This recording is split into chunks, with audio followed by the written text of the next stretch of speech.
Welcome to the Hebrew Broadcast Network. Tonight on Waco Wednesday, we have very special things to talk about. But first, here's your intro. Take your socks off, throw your underwear on the fan, and have a good time. The Hebrew and Seji, the Hebrew and Seji, the Hebrew and Seji Show. Hey everybody, Hebrew 77 here, along with good old Sagittarically speaking, and I am your host with the most that likes butter on his damn toast, Hebrew 77. So, yeah, it's been a long time since we did a broadcast, Saggy. Yeah, I know, right? It was like it almost feels like a year ago, but I mean, it wasn't this year, but it has been a while. I think Yeah, it was like a Thursday or something like that. Was it last Thursday? I think so. Okay, well, that's not too awful bad, I guess. In your intro, take off your socks and throw your underwear on the fan. I mean, that sounds a little risque, my friend. Yeah, well, like I said, I'm a little bit rusty here tonight, so be expecting those kind of shenanigans coming from a rusty Hebrew, if you will. Yeah, I mean, just saying, so people watching for the first time might get the wrong kind of impression of what kind of show this is. Right. Yeah, it could be like the new yoga show. Or the new yoga show. Oh, Yeah. wait, did you? No, never mind. Yeah. So anyway, I mean, one cool thing about taking a long time between shows is it allows me to create this humongous backlog of memes that need to be reacted to. So we do have that, and I was also lucky enough to find some really cool viral clips that have. Fell on my lap here recently, and then I have a lot of interesting things to talk about. So, and something tells me you do as well. So, Oh man. anybody who is tuned in, even if you're listening after the fact, you found gold, my friend. You definitely want to check out this broadcast. Yeah, I'll tell you what. Before we get into it, I do have stuff to talk about, and I'm sure you do too.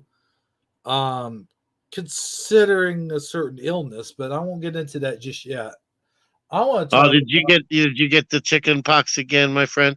Well, no, not that. My good Uh, friend. okay. If I did get the chicken pox again, they would be called. What's it called when you get them when you're older, like as an adult? Um. Oh yeah, shingles. Oh yeah, shingles. Yeah, Huh. Is that what they? That is what they call it, isn't it? yeah. Uh-huh. Like they're Yeah. like chicken pox when you're little. Ah, okay. Well, what if you're a full-grown adult but you're really short? Then they call it short pox. Oh, okay. Yeah. Well, what if you're just a little kid but you're like 8 feet tall? Oh man. Uh.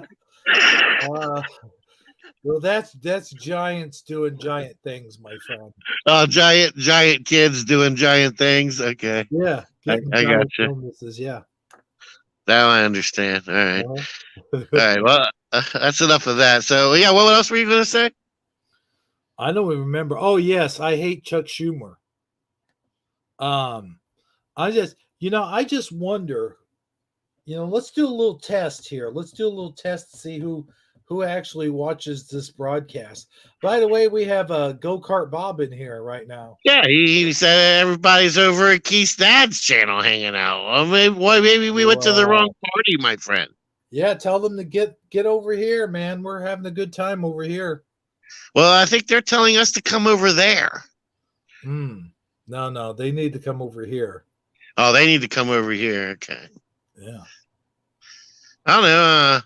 Maybe you should bring Keith's dad's channel up on the screen. Maybe we should at least peek in on him. You think we should do that? I don't know about if we should show the wild and weirdness that's going on over there. Yeah. Well, yeah.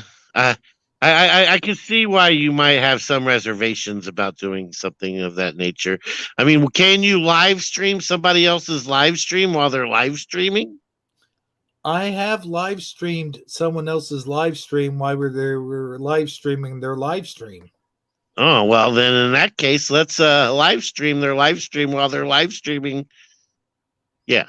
Yeah. Yeah. Apparently, I wasn't on my my own account here. Let's see. Keith's dead, you say? Yeah. I believe that is what the moniker that he goes by, my friend. That's the only chance you've got. All right. Well, let's see here.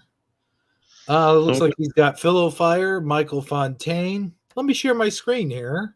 Yeah, well, pop in the chat and say hi and tell them we just went live. And they need to get their ass over here when it's when the movie's over.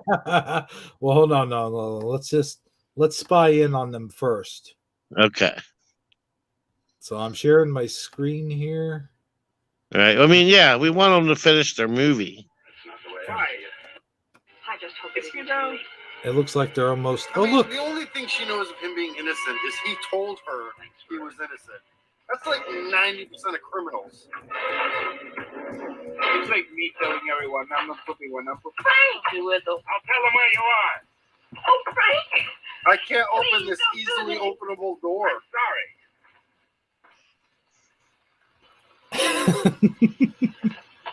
And I wish he was like, you can do this. Yeah, watch me. Well, I tried opening. You see what I put in there? Oh, my mom. I'm gonna pop in as well. Hey, bro. Hi, Eddie. Oh, good morning, Mr. Myers. How is she? Great little car. In top shape. The man that meets the legend has a beer.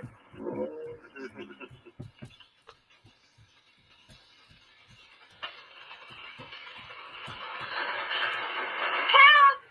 Help! She's not even allowed to watch. Somebody come in here! Your attention, please.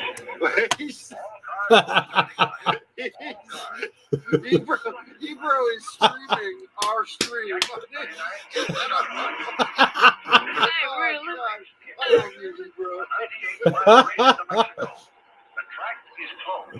Yeah. This is stream. How do you say this? Jesus Christ. I still don't think I belong here, and I think I'll prove We're it. streaming your stream while you're streaming the stream that you're streaming to stream. He doesn't look like he's sticking from last. Wait, can you put a second screen of us watching? Oh man, that'd be funny. That would be funny. I can hold on.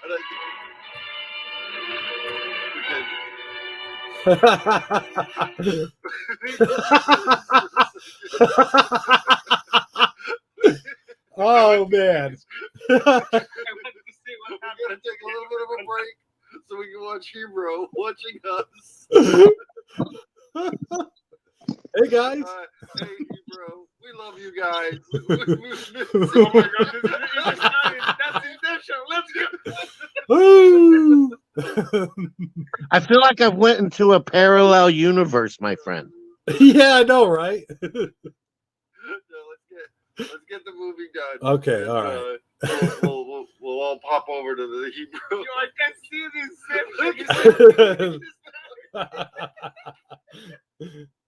All right, see you guys then. Good golly. Yeah, Yeah, have a good time, guys. Movie's almost over. Okay, back to the movie. That was fun. That was fun. No, gotta say. What is she doing? She's lighting. Okay. So now we've got. If I can't live with the criminal, I'm just. I can't stop it. Whew, okay. That was fun. That was some genuine fun, man. I'll tell you what. It did feel like we were in kind of a time warp there, didn't it? Yeah, like we had fell down the looking glass, my friend. That So was what? fun. How are we going to kill the next 5 or 10 minutes here? Well, I don't know. Talking about Chuck Schumer. Well, who the Blake is Chuck Schumer? Well, Chuck Schumer. Let me tell you something about Chuck Schumer. All right, yeah, tell me something about good old Chuck. Chuck the Buck, Chuck the Duck, Well, Chuck you know what rhymes with Chuck. Go ahead. Well, you know who Chuck Schumer is, don't you? Honestly, I probably do. It's just refresh my memory.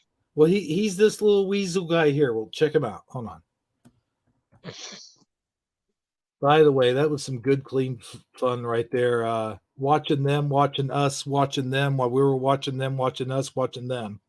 Yes, I see you, seeing me, seeing you, seeing me, seeing you. Yeah. Wait. Oh, wait, we got Rave Darius. He said he never left. Yeah, no, Or- Rav. We call him Rav. Rav. Okay, my bad. Uh-huh. And right before I came back, I saw Michael Fontaine was over there. He told him to quit talking during the movie. Well, that's kind of their thing. They have to talk during the movie, you know. Well, he wanted him to chime it down. He was trying to get into it, my friend. But here's that little weasel, Chuck Schumer. All right, yeah. Michael Fontaine's here now. He says he's a really smart guy. Yeah, I see that. See, you know who he is now, don't you? Huh, it seems like I have seen. Oh, yeah, he's like a Senate Majority Leader or something like that. Yeah, he's the one that's always sucking Nancy Pelosi's dick. Okay, yeah, all right. He's that guy that wears his glasses at the end of his nose like they mean something. But look, he's not even looking through his glasses. I know. Yeah. Why do people do that? Does he just need them to read, but he just wants to always have them on as a fashion statement? I mean, what's the point? He wants to look important, you know. Gotcha. That's how you look important as a Democratic leader, you know. That's how he can look down on everybody, right? Yeah. Yeah, because he's so acclimated in his position of power. But here's what I wanted to say. Here's what I wanted to do. So yeah, what brings up Chuck Schumer this evening, my friend? Well, I was watching a Waco documentary about what happened, you know, with David Koresh and all that stuff. I listened to one the other day on a radio station. Did it you? Was very extensive. Like it was like an hour and a half long, and man, did a lot of stuff. There was a lot involved in that, man. I mean, that could be like a whole show in and of itself, just talking about that stuff.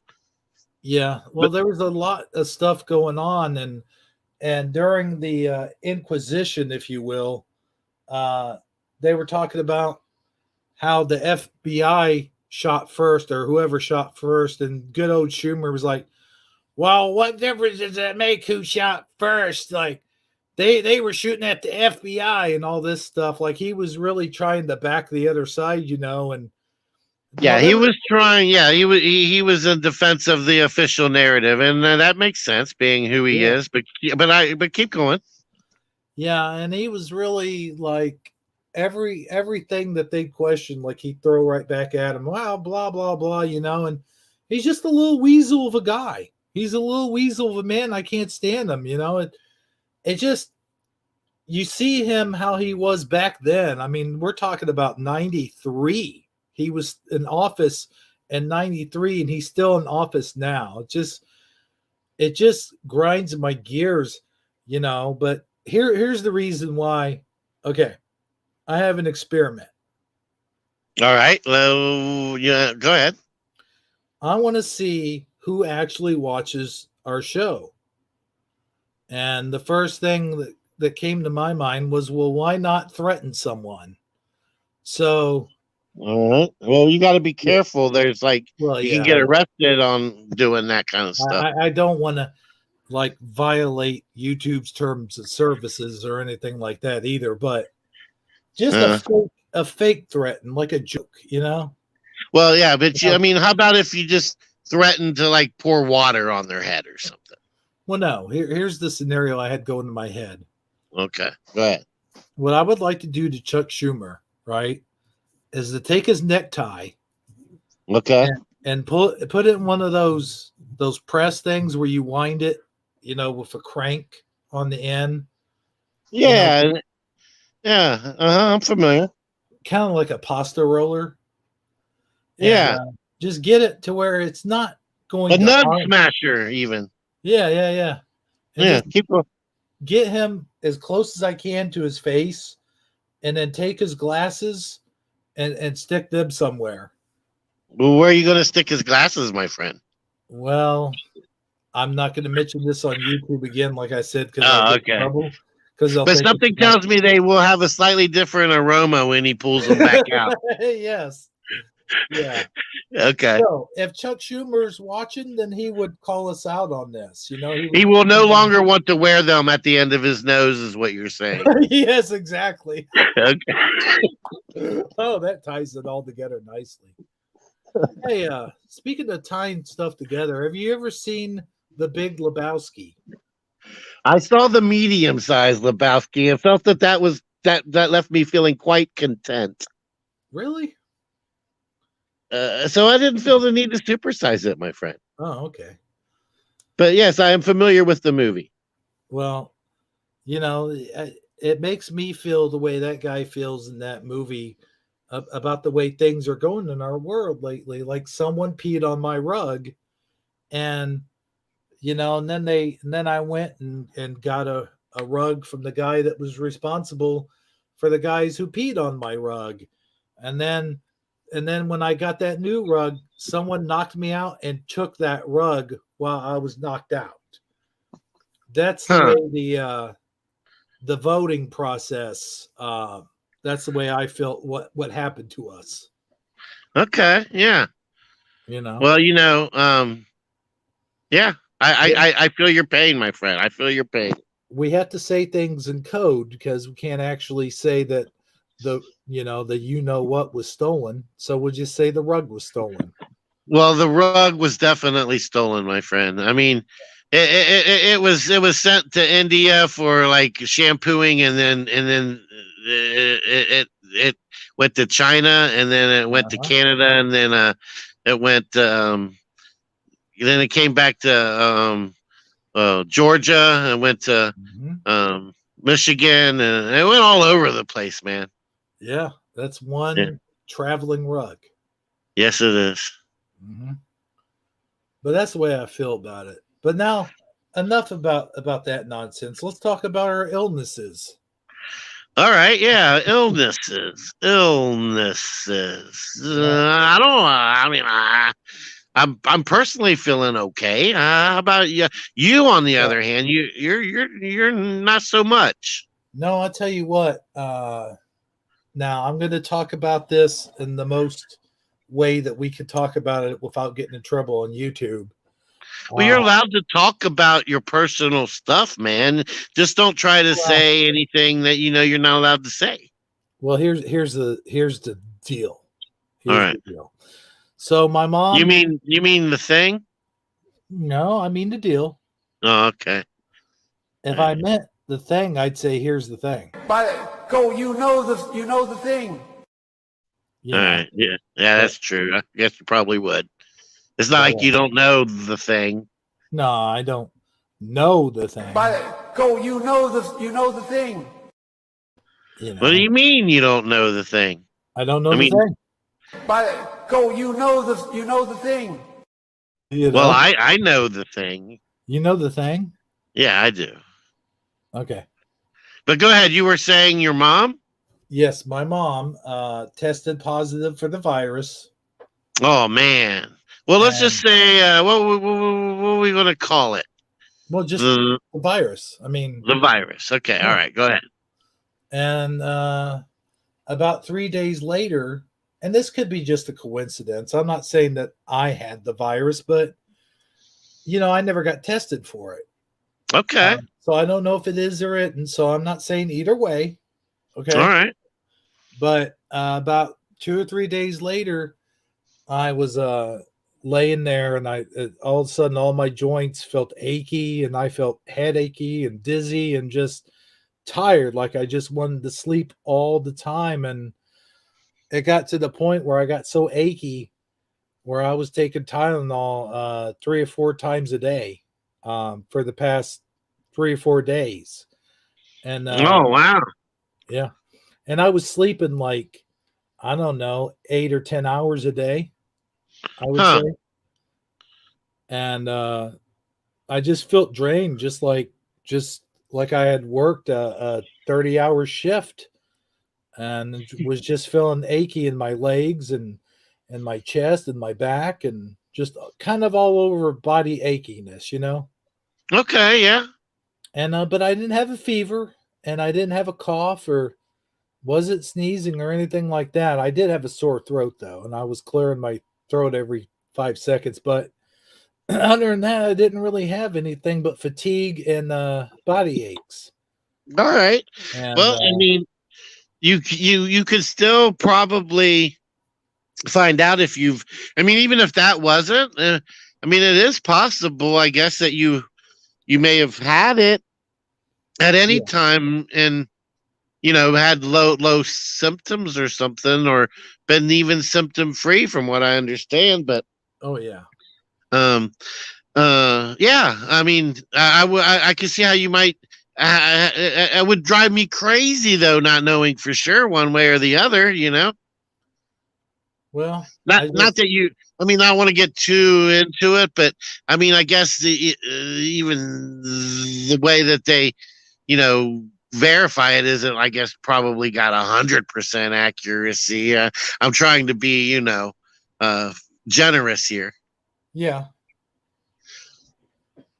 Not to you, but yeah. But anyway, so guess what happened to me, my friend? Well, what happened to you?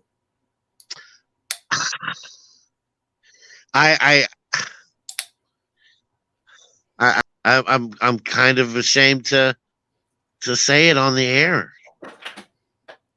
Well, it number one thing to remember is we're all friends here, and it's a small group of people that watch us, and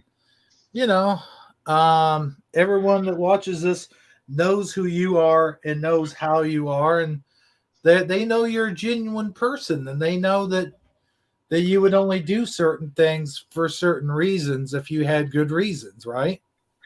Yeah, I know, but all the smack that I've talked, all the evidence I've found, all the dirt that I've dug up, all the long-winded rants that I've made on the air, and then I turn around and I let people pressure me, and I go get the what.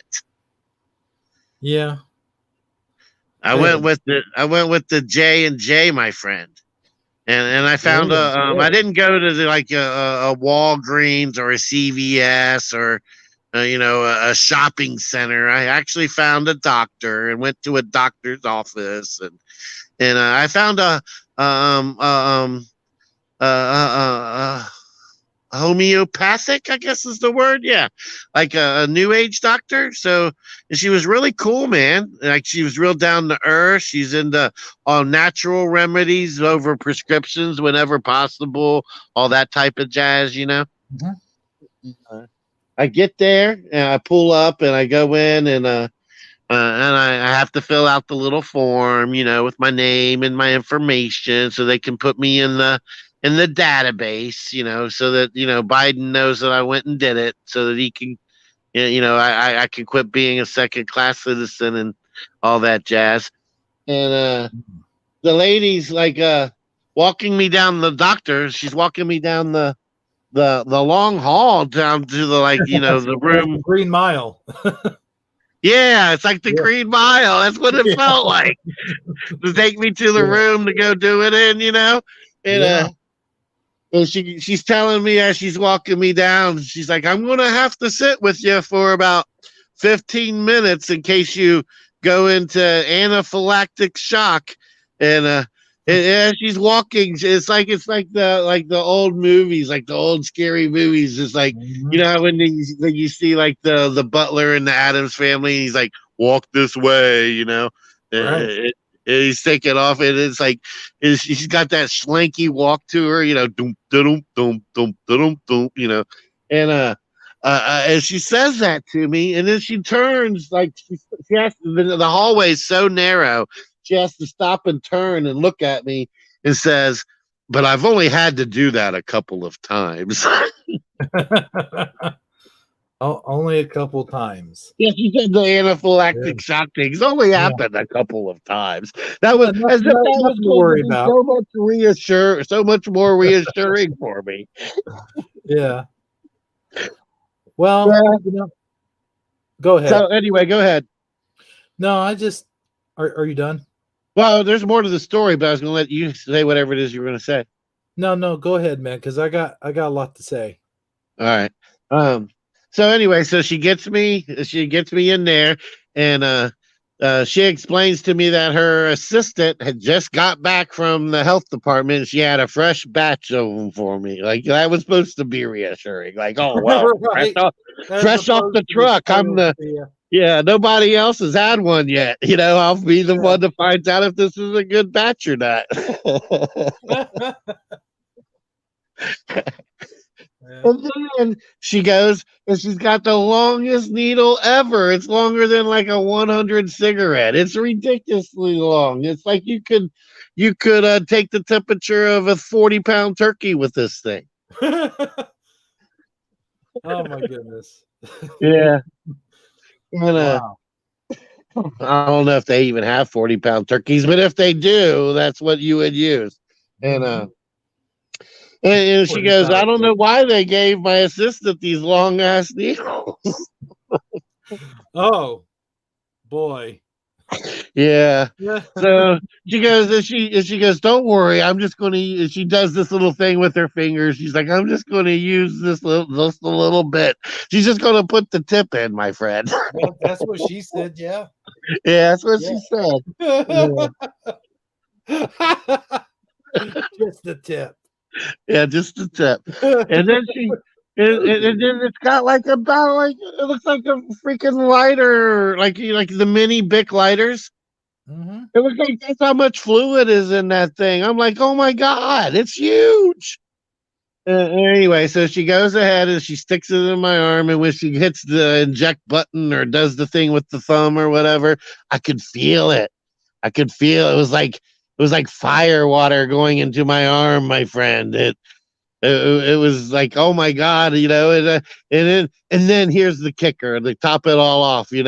She has the little band-aid thing, the little round band-aid she sticks on there when she's done, and then she rubs a little circle with her fingers around it, like presses ever so gently, like she's pushing it in for good measure, or putting a little TLC on it or a spell. I don't know. She's doing something. Yeah. And I was like, oh, good grief. But anyway, I survived the whole ordeal. But I tell you what, man, I'll never forget it. I'm going to say something. All right, go ahead. And I'm not going to say much on the subject because this is YouTube. Right, yeah. But we never said that we were against people getting it. That was never our thing. Well, no. I've never said that. I've never tried to tell anybody what they should or shouldn't do. Right. We just, back before YouTube banned us from, researching information and sharing it with our audience, we did. And then when we absolutely had to, we went to alternate platforms like Odyssey to do so. Yeah. So we've definitely said our piece in regards to such matters. Yes. Oh, yeah. So what I'm saying in regards to that is you don't really come off as a hypocrite, and you don't really, you don't have to worry about what anyone else thinks or what anyone else says, because it's you did have good reason for that. It wasn't like you were just like, you didn't get scared into it, and you didn't get like, you're like, oh my God, I better go get this, No, I did feel that way. And honestly, the main reason I did it was there's several reasons. Right. But here's the top two. I'm getting ready to move out of the house I've been staying in for the past 4 to 5 years. So I'm going to have to move. And I've been pretty secluded here. Mm-hmm. So I've felt like I've done a great job of just kind of self-quarantining, if you will. But now I'm going to have a new environment, being exposed to a whole bunch of new stuff, right? and this whole and I've been getting a lot of pressure from my family, who is also helping me finance the move. And so they've pretty much kind of they didn't come out and say, hey, we ain't going to help you if you don't go do it, but they just wouldn't shut up about it. Like it was just never going to die. It was always going to be an issue, and I was tired of arguing with them. I guess I kind of gave in, but then this was the straw that broke the Saggy's back. I have been having a severe toothache, and I called my dentist.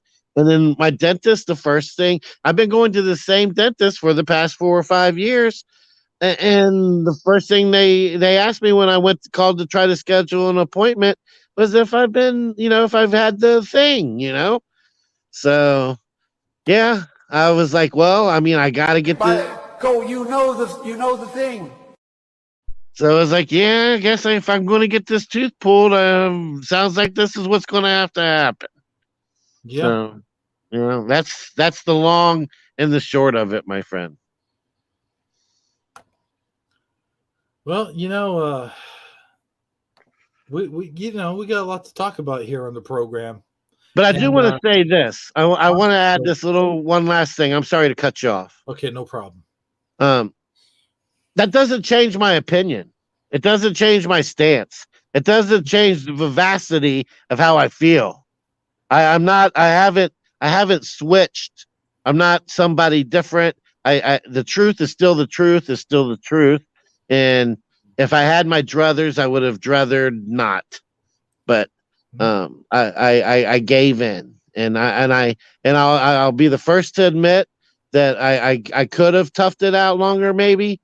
And time will tell, how big of a deal it really actually ends up being one way or the other. But I just want everybody to know that it doesn't change who I am and how I feel about it, and my official position on it hasn't changed. And go ahead. What say you, Mr. Hebrew 77, sir? Well, I was going to say, I'm proud of you for coming out on the show and actually sharing all that. Not a whole lot of people would have the guts to do that. So at least you came out and shared that. So thank you. No, I didn't get any money, Keystad. I chose to go to a doctor's office. However, had I been aware that I could have got like $100 Walmart gift card, I guess I should have looked into the incentive, whatever the current incentive program is. I think they've kind of went past bribing and have just moved to threatening, though. But it sounds like maybe there is still some bribes out there to be had. So yeah, but you know what? I would have felt even more like a sellout had I took the bribe. So in a way, I'm glad I didn't, because then I would have felt like I really sold out if I'd have took the $100 gift card or the free cheeseburger or whatever it is that I could have got for it. Yeah. Yeah. Absolutely. Right away, if you don't mind. I mean, I don't know. Do I mind? What? Go ahead. I'll tell you if I mind. I know this is supposed to be just you and I show, but you got a hot blonde in the background. Well, no, but there is a hot checkered, plaided dude. You mean the coolest dad who's known to wear plaid? Yeah, I sent him a link. Well, yeah. I mean, I would be cool with that. And it's not like we've made any precedents of who can. I don't recall saying it's just going to be a UNI show. Yeah, no, I just saying. I don't know. Sometimes it is, sometimes it isn't. Well, I mean, sometimes Mounds, has nuts. Wait, never mind. Go ahead. And sometimes they get bubs on their nuts, and then you have to throw them away. Yeah, that's true.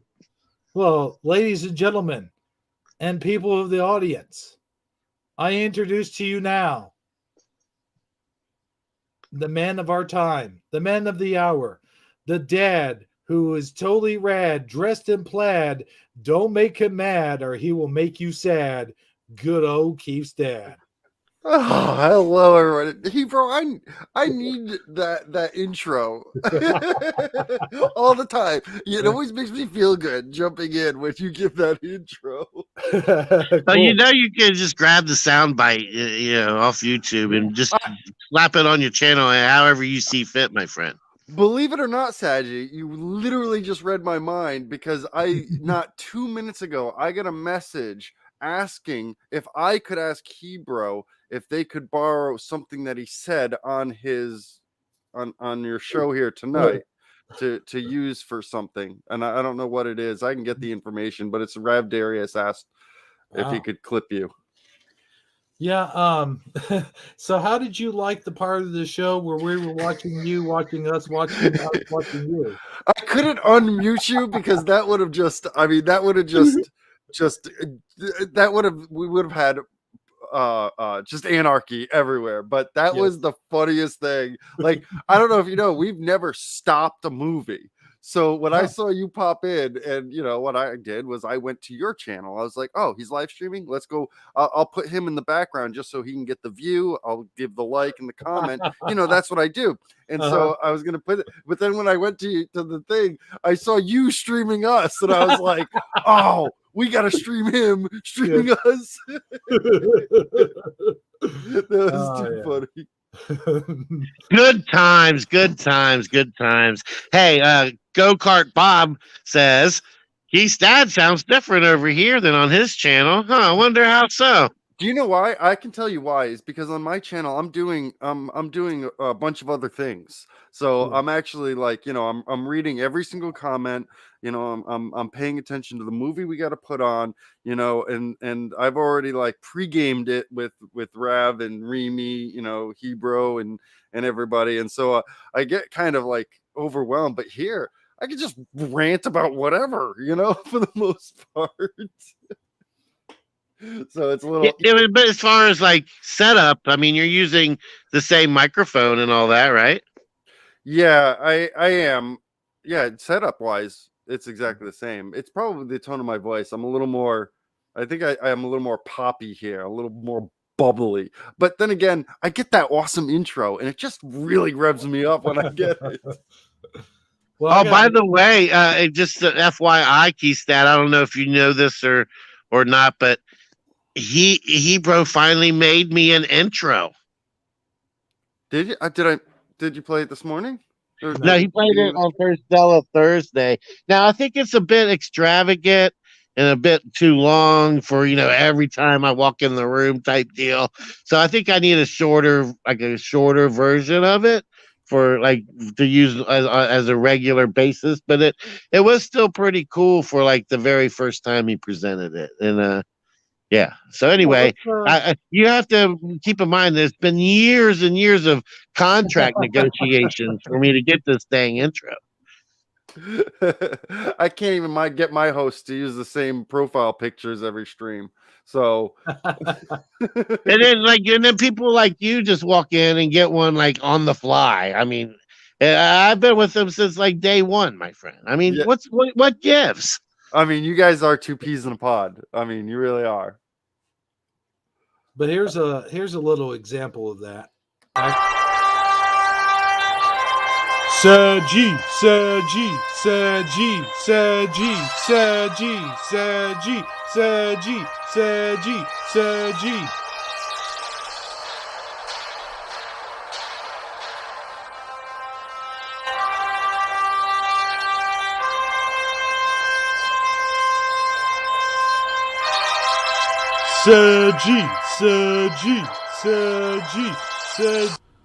What do you mean I'm Sagittarically speaking?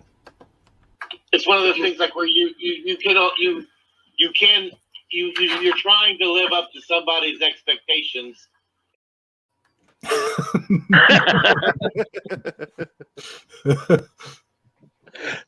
Yeah, you see what he did there? Yeah. When did I miss that? I try to catch every Hebrew show. Where did I miss that?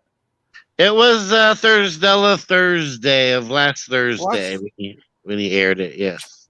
I'm gonna have to go back and watch it. Yeah, I believe he's going to get a tooth pulled out. I'm not sure. Are you getting a tooth pulled out? Yes. So after I did all of that, now I went ahead and made my dentist appointment for Monday, this coming Monday. But here's the thing. They just want to give me the exam, take the x-rays, give me, whatever. But I won't actually get it out on Monday.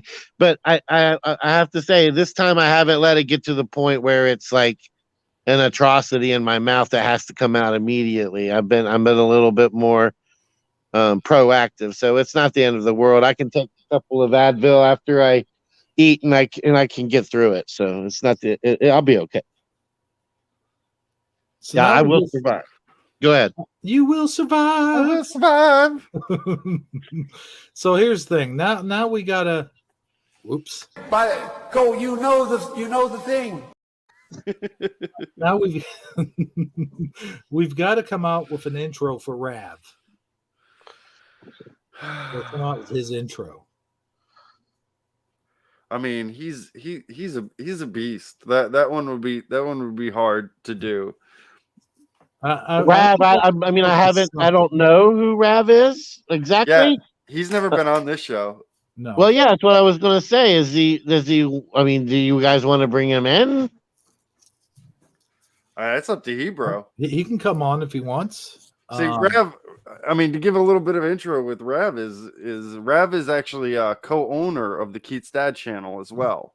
He has full access, the same as I do. So he's been with me for about 4 years. Oh wow! So he's kind of like your Saggy. He is my Saggy. Yes, he is. Or maybe I'm his Saggy. I don't know. I don't know. No, you would be his Hebrew, my friend. Would I? Because the channel is in your name. You see. That's true. That's true. And I don't actually have access to his channel, but I never actually would want to have such access because I would somehow screw it up and then it would be all my fault. Well, Rav doesn't get a choice. I force him. We do force Rav to work on the Keith's Dad channel. So he doesn't get a choice. He's he loves it though. But did you want me to send him a link? Yeah, sure. Why not? Okay. Right. As long as he doesn't come in any form, shape, or resemblance of a penis. I mean, yeah, you can't do that here, Rob. I mean, it's very true.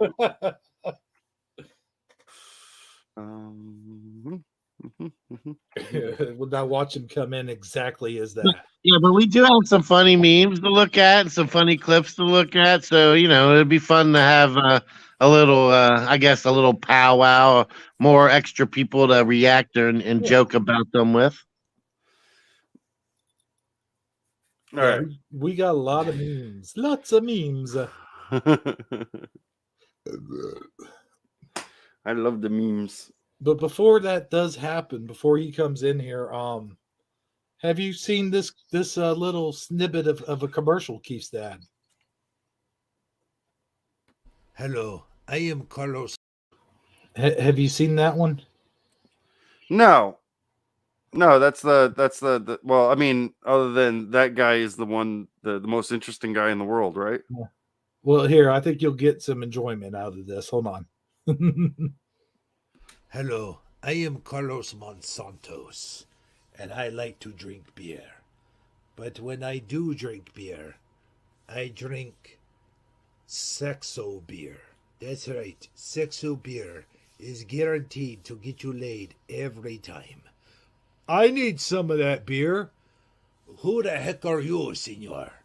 Why, I'm Mac Davis from the Mac Davis Twins. You might have remembered me for such shows as Logan's Run, The One-Eyed Man, Where is Willie, Mr. Defiant, The Scarecrow, and Mr. Queen. Don't you mean The Scarecrow and Mrs. King? No, The Scarecrow and Mrs. King. Anyway, I need some of that beer. Well, it won't work on you, senor. You see, you have to be Mexican. Well, that's kind of racist, isn't it? No, it definitely is not. Lado beer. guaranteed to get you laid. Unless you're that guy. Unless you're that guy. And like I said before, I'm definitely not that guy. I'll be honest. I'm that guy. I'll be that guy. Raise my hand. Well, you know, I had to throw in a little Lionel Hutz here and there, you know, or what's his name, McBain or whatever. All right, let's see here. May I speak to the? Let's see what he's got here. All right, I'm gonna let him in, but all right, here we go. He'll be good. You never know what you're gonna get with this guy, though. You don't. May I speak to the manager? Karen. Hey, you switched sides. What's up, man? My PC just crashed after we ended. Oh no. Oh yeah, you did leave really quickly. I just thought he wanted to go to the Hebrew show as fast as possible, and he's just like, peace after the I credits took a ran. picture of my microphone and my computer died. I was legit thinking, oh, he's gonna play the intro and I'm just gonna say something really stupid after, because that's what I usually do. I say something really stupid while I'm on mute. This But time you he just said something left me stupid hanging. before. I didn't play the credits right away, and so I just let him rant for a second. And you let me hanging, man. I trusted you, and you. And this is how you do me dirty. So yeah, right after that, I decided to take a picture of my microphone, and somehow I ended up killing my computer. Yeah. Wow. So hey, Rav, welcome to the Yes. show. This is good old Saji up here. You guys have never met. Just like we're on Hollywood Squares all of a sudden. Hey, down there. Hey, Ravi, how you doing, man? I am violent and I'm fluffy. Awesome. Good to know. I can relate. I don't know that I necessarily resemble that remark, but I don't greatly differ from it either. That's oddly vague. Yes, it describes so. The only thing that I wanted to ask that I told Keith, because you don't have Discord, right? So he communicates with you by Gmail, right? We use Hangouts. Yeah, Hangouts. Oh Jesus Christ! There is nothing in this good air that will ever make me open my email. But the only thing that I want to ask you was, there is a clip, a specific part when you both said the same thing that I said right after you jump in. You said we should watch the stream while they're watching the stream while we watch the stream is streaming. And I literally say the same thing. Oh man. And it hurts me deeply that you said it already. So on two separate channels, the exact same thing was being said. Yeah. Yes, we did. We did a whole little bit right before we came to visit you, saying that we should go watch your stream while we're streaming. You stream while we that whole thing. Yeah, that I was. just got really excited when the little camera started panning out, and the movie was literally just a pixel in the corner, and then Keith turned it off and threw my phone away. Yeah. Yeah. We got to do some shit like that more often, man. That was funny. I wonder how far deep into outer space you would have to go to make the whole movie feel like appear as a pixel in the corner, my friend. But I digress. I believe an hour is enough.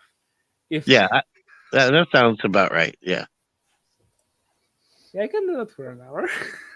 I have watched 10 hours of Just Pure Darkness in full HD for no reason. Well, yesterday, I think. Wait, this is something I want you guys to. First, hi Saji. I don't know you formally, but hi. And this is something I want you guys to judge Keith for. So I told him I don't like the musical Les Miserables, Les and Miserables. I never watched it. So he decided to call me when I was already sleeping, making me worry, just to sing the damn song. And No, there's a story behind that. there is not. You can Yes. judge this man. No. He's a menace to society, and she should be stopped. So if you don't know Les Miserables, there's a song in the musical that says that starts out, "Can you hear the people sing?" Right? And Remy was talking to him, and said that, "Can you hear the people sing?" And Rav screamed at her in chat, all caps, and said, "Don't say that. You'll summon Keith's dad," because I'm big into musicals. And Remy sent me the picture of that, and then I started sending him the texts of that song, right? And then that's when I called him, and he knew better than to answer. He knew better, but he answered anyway. And when he answered it, I was still singing the song. Well, let's hear those chops. Can you give us a little snippet? No, please, no.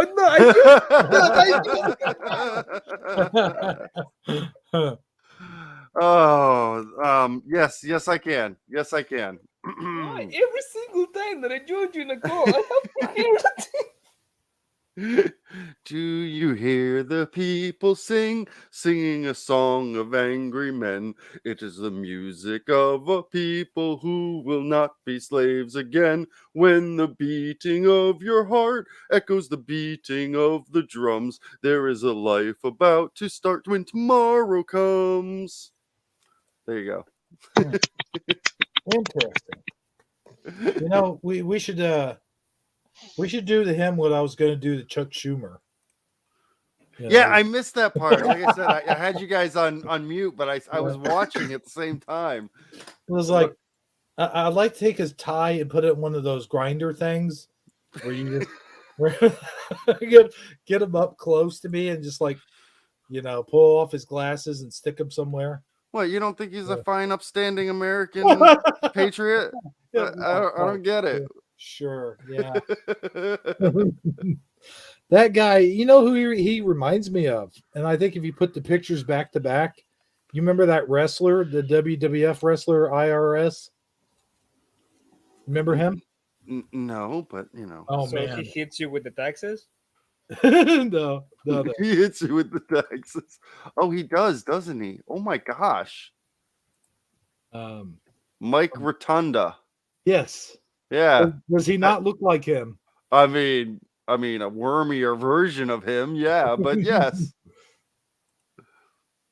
Oh, Jesus Christ. This is what I think of a basic American. Let me put this picture up here. Hold on. First, I'll put the Schumer back up there. Okay, let's see here.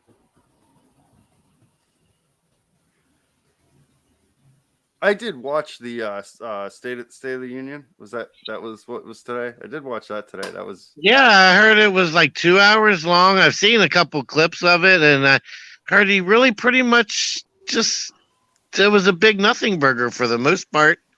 Go ahead. He seemed like he was on some sort of like awake pills or something, like because he was there. I've never seen him there.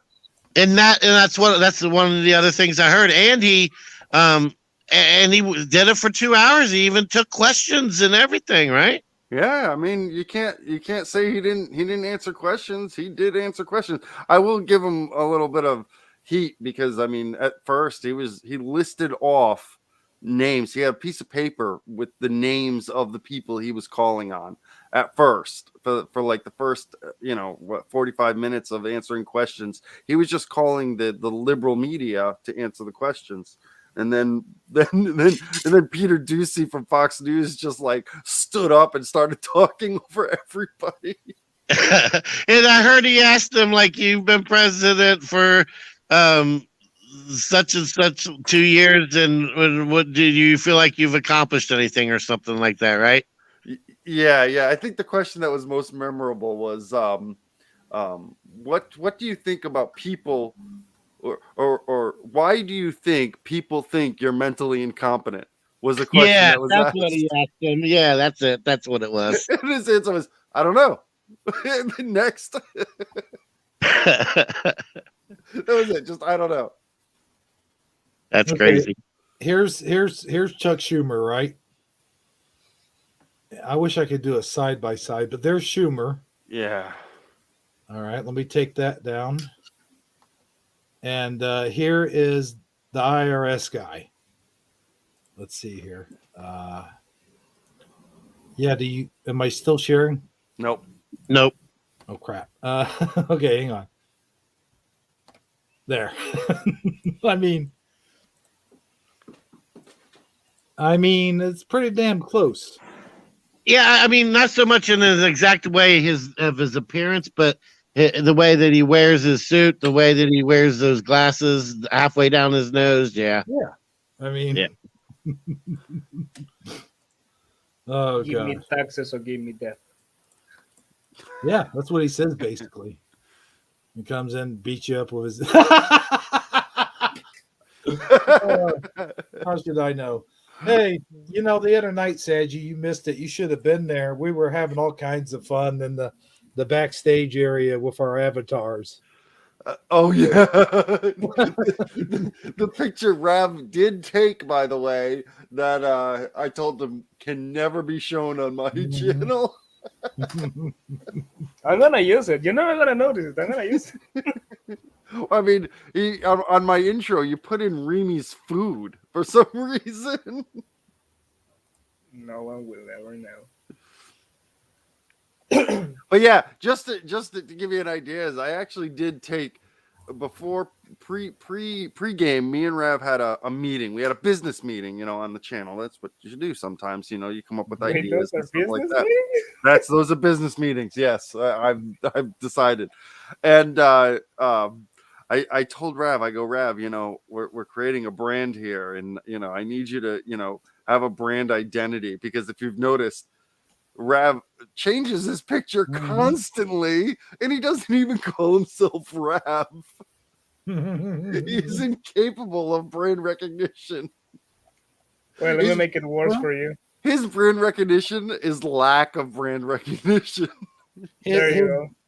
His brand recognition is the multi face man, like the multi. Huh? Wait, what? Oh yeah, I see. Okay,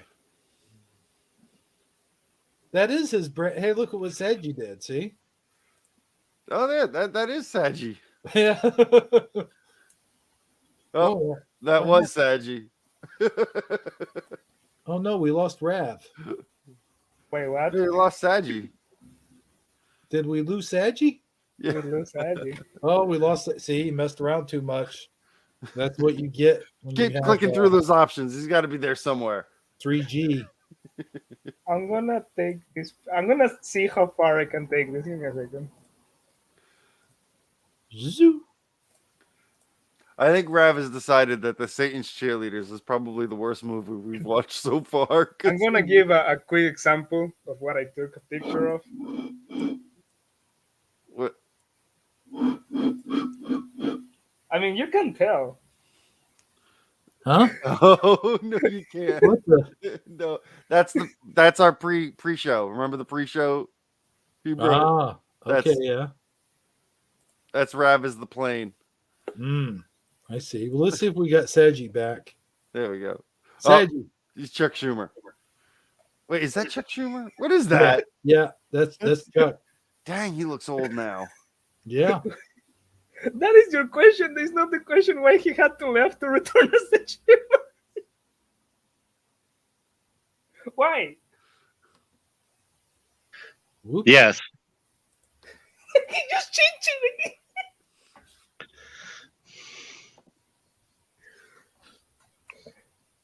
Look, You- I'm in the saggy position. Oh, it's the Rab Show starring me. I'm Rab. It's the Rab Show, and I got really great guests. I can be really racist right now. No, we're not doing that. Well, I do remember. You remember when Space Ghost used to do that? The Brack Show. What was that? It's the Brack Show. It's me. I'm Brack. Yeah, that's what I was doing. Yeah. We do have some memes we want to show you guys though. But first, let's watch the video clips. Video clips. Yes, they're above the memes. Let's start Above with the the memes. one I labeled "The Road is Lava." That sounds like a new movie. Like instead of Above the Rim, above the memes. Yes, above the memes. Exactly. Now, have you guys ever played the game as a child or with your children, if you have them, or as a young adult? I don't know. The floor is lava. Yeah, the floor is Well, lava. I live in South America, so everywhere that I touch is lava. So yes.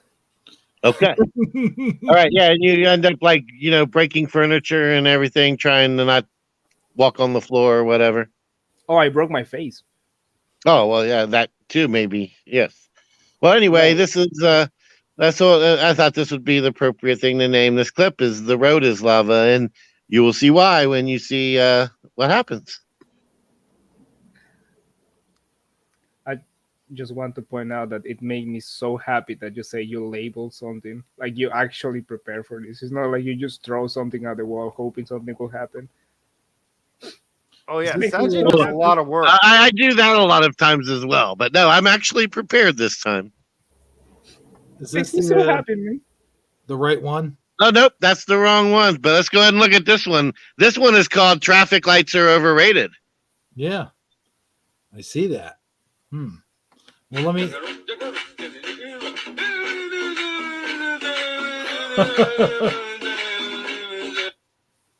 Let me rewind that. Actually, let's watch that again.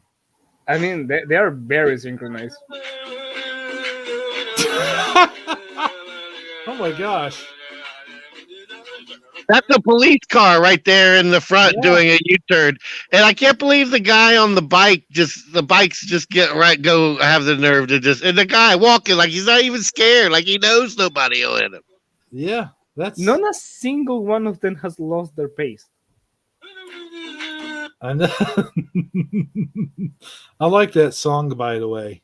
I damaged my car by parking. This is How doctored. the- Do what now?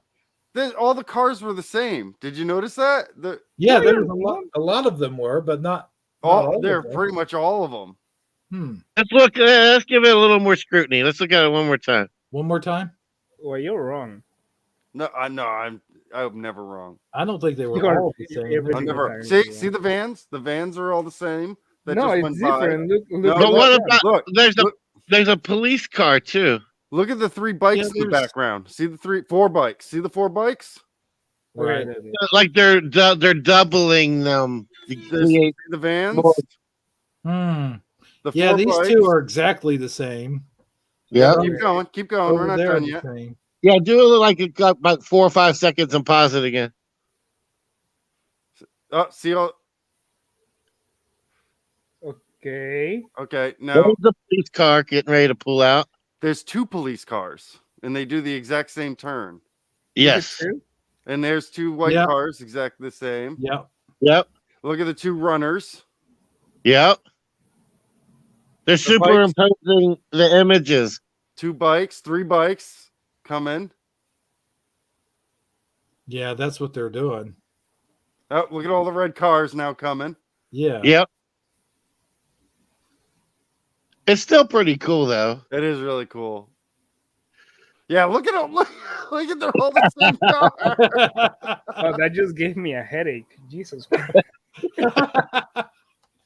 Yeah, well, I mean,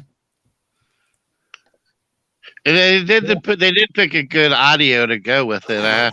See, that's what you get for having an analyst on your show. That's what I do. That's a lie. Now here All right. is- This next one here, this should be below that one, the one you just played, Hebrew. right. No, I got it. See, kids, they have something organized. Then you don't say, "Yeah, make it work." See, you should learn something. Let's see here. We're not exactly organized. It takes me a little bit to get to it, but there we go. But trust me, it's a lot better than what I have. Yeah, make it full screen, please. All right, here we go. Wait. I think I got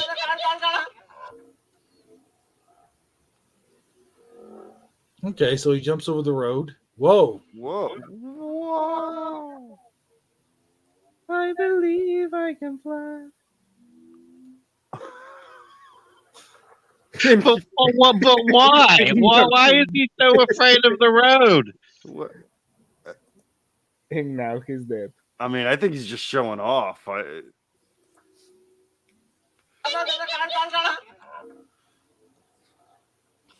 He's got his ear Nikes on. That's for sure. Oh, he's Commander Cody. Oh, Jesus. Forgot my rocket pack. This is how Bambi trained after they shot their mother.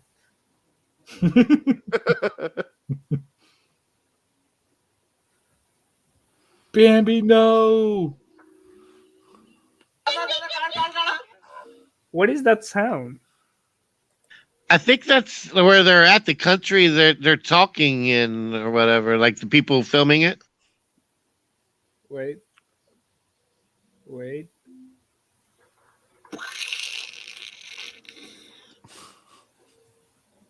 That's a full-on commander move.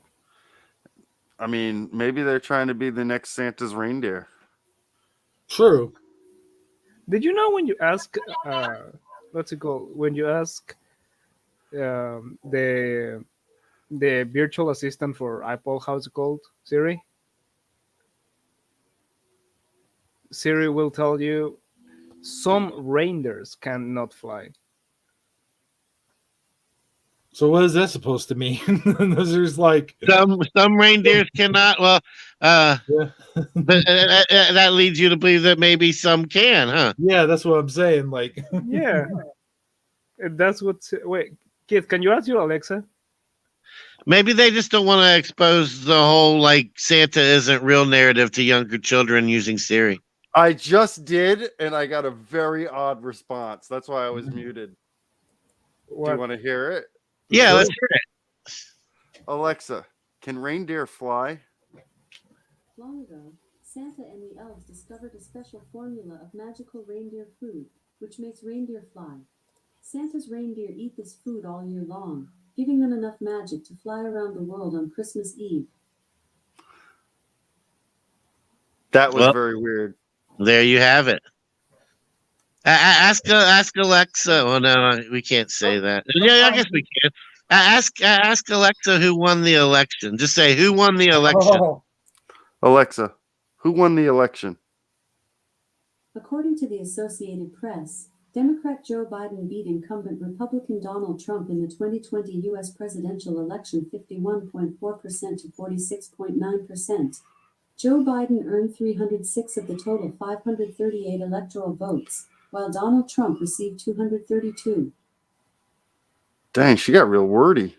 Yeah, she did. She was very specific. Down to the, I think she could tell you how many votes each precinct got. I'm surprised she didn't say like, 81 million votes or anything like that. She didn't say that at all, but she told you everything else. yeah. Yep. So, All right, go ahead. You know, sometimes you just got to follow the science, man. Yep. And I'll tell you a person who does follow the science is this lady from our next clip. Next clip. Oh, good Yeah. segue. Can you hold off on that for a second? I gotta, Sure. We can ask another question. Alexa, who's the richest person in Hollywood? Here's something I found on the web. According to Insider.com, Movie and music producer David Geffen is worth an estimated $8.49 billion, making him the richest man in Hollywood, according to Bloomberg's Billionaires Index. Wow. Well, that's really the kind of Oh, things you ask to I don't Alexa. know that one. Who's the richest actor? The wealthiest actor in the world is comedian Jerry Seinfeld with an estimated net worth of $950 million. What about Bob Saget? Ask Alexa who has the largest forehead. Alexa, who has the largest forehead? According to another Amazon customer, Angelina Jolie Angelina is a sneaky 5 head, often wearing her hair in a way that hides it, but occasionally a picture slips through showing how robust her forehead actually can be. Did that answer your question? First, why does Alexa know that? What kind of What? source? Why is that an answer? Now what? Okay, ask her this: who's the sweatiest person ever? Alexa, who's the sweatiest person ever? Here's something I found on the web. According to athletepromotions.com, the original concept for Under Armour was born out of necessity, as Plank was the self-proclaimed sweatiest guy on the football field. What are these answers? What? Here's something I found on the web. According to flylib.com. Oh, Alexa, stop. I do have one last question. While you get this clip set up, bro. Oh wait, He forgot. I have something to say about Rab's avatar real quick. Go ahead. There was this. I don't usually get on Facebook. Like I stopped it like about a year ago or so. But here recently, I've been getting messages from people, and so I check it out every once in a while, just to keep up on things. And I actually saw a really bad joke in one of the groups, and it had the picture of the house from Full House, and it said "room for rent." Oh no! Yes, I don't get it. Yeah. Bob Saget was in the show Full House. Yeah. Yes. Yes. And so now that he no longer is alive, Yeah. his room is for rent. Right. So yeah, I was like, too soon, bro. Too soon. I mean, I think Bob Saget, out of all the people in the world, would love to hear his name dragged across the mud after he's passed. I mean, that guy, Full House aside, that guy was the dirtiest comedian in the world. I have Siri, who is the biggest comedian in the world? And he just mute. That's not how this works. Oh wait. I mean, I don't have Siri. Oh. I was hoping one of yours would answer for me. No, I use Alexa, but I'm wearing headphones. In my country, it's not allowed. No intelligence allowed in Peru. No, I'm not joking. You're not allowed to have Alexa, nor Amazon, nor Cortana, nor Siri. Oh, I wow. think some people have Siri. Is it? And you're not allowed to have voice interaction, or what's the logic behind that? That most brands don't have support for most of the language we use. Oh, that makes sense. Okay. So, like they have it for Spain, but they don't have it like for anyone else. Like they have it just for Spain. I thought which is maybe really painful. I thought maybe you had a tyrannical government or something like that. We don't even have a government. Oh yeah, he doesn't have a government. No, that's what we got. Oh yeah, that's true. Yeah. Yeah, ask him how many presidents have Peru had in the last 4 years? In the last 4 years, we have changed around 6 presidents. So I mean, and most of them are in jail. So I mean, most of them are in jail. It doesn't sound like a very promising career path, my friend. That sounds like the governors of Illinois. Most of them have been in jail. I mean, most of our president. Okay, so the story of our president is Japanese guy went crazy and is a dictator, killed a lot of people, is in jail. Then a guy committed crimes and shoot himself. Now he's dead, but he was about to be in jail.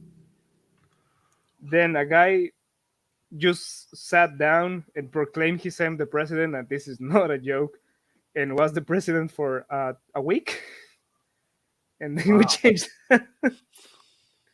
He literally just like, what do you call this when they impeach? I guess it's Yep. impeachment. Mm-hmm.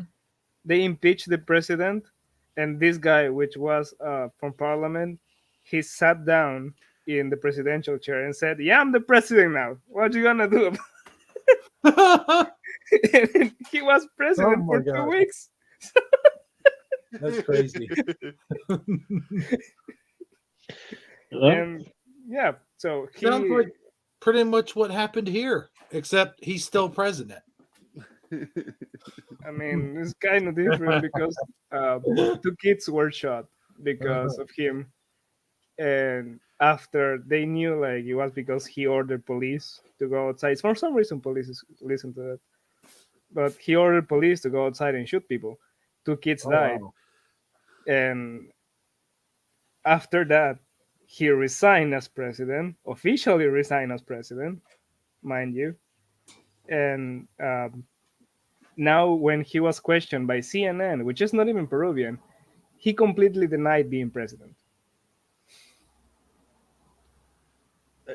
But when he returned, the make-believe day, president? huh? Was he only like the make-believe president? What? Yeah, he literally said that he wasn't real because he wasn't on legislation, but he was being paid like the president. So I don't know, man. Huh. At this point, I'm happy I have a dog. All right, so I forget my segue from earlier, but we do have the clip up, and I don't know if this is legit or if this is her how she really feels. And I thought I'd have our panel take a look at it, and then we'll discuss it afterwards. But this is called Smart Water, and for obvious reasons. Go ahead and play it, please. Yeah, start drinking right water. It's not going to make any difference, Jen. It is making a difference, but because I can feel it. It's not. How many of them things have you drunk today? 4, and this is my 4.5. And I'm feeling really good. no, you're feeling hydrated. No, I'm not. I'm feeling clever. No, you're feeling hydrated. I'm feeling smart, right? That's what I'm feeling. Jen, it doesn't make you smarter. It does. Why do they call it smart water then? What do you mean? Why would they call it smart water? If it didn't make you smart. It's just a brand name. No one would do that. That's not a smart idea, is it? No.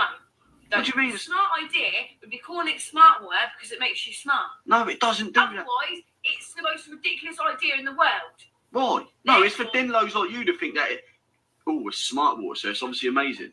Does that mean And if you it drive? is, so I'm feeling clever. That's why I call it that. So if you drive around a smart car, you're going to automatically be a better driver? Probably. No. Yeah, start drinking right water. It's not going to make any difference. I mean, I don't know if this is real or not, but I have had conversations with people that do like are that ridiculous. Yeah. I was one time when I was in the military, my sergeant, we were about to do a deployment to Alaska, and I said, what I might do is I might have my wife drive up there, and we're going to be there for 3 months, so we'll just have kind of like a vacation or whatnot. I'll have her drive up there. We'll put her in a hotel and spend some time. Then I'll have a car and all that stuff. It just seemed to make sense. And I swear to God, he looked at me and he goes, "What are you talking about? You can't drive to Alaska." And I go, "Well, I mean, she'd have to get her passport so she can go through Canada." He goes, "No, Alaska's an island." And I was like, "Are you what?" Well, it is on the map of the United States because they just put it like in a little circle off to the side. I swear to God, Saji, he thought Alaska was next to Hawaii because of the map. This is not a joke. I swear to God, this is a real story that actually happened. I I also couldn't- used to believe that Alaska was an Iceland. Alaska was an island, yeah. I'm surprised that people believe that. Like, First, no one ever explains you that. because the maps, they all show Alaska right next to Hawaii down in the bottom left corner. Yeah. I didn't know till recently that Great Britain was an island. Wait, Britain is an island? Great Britain is an island, yes. Oh, so it's basically a boat.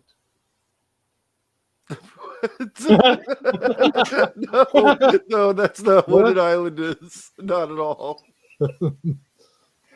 See, I'm getting smarter by the second, you know? It must be the water. You know, I bet you there are people that do think like that literally do buy smart water and under the pretense that it's going to make them smarter.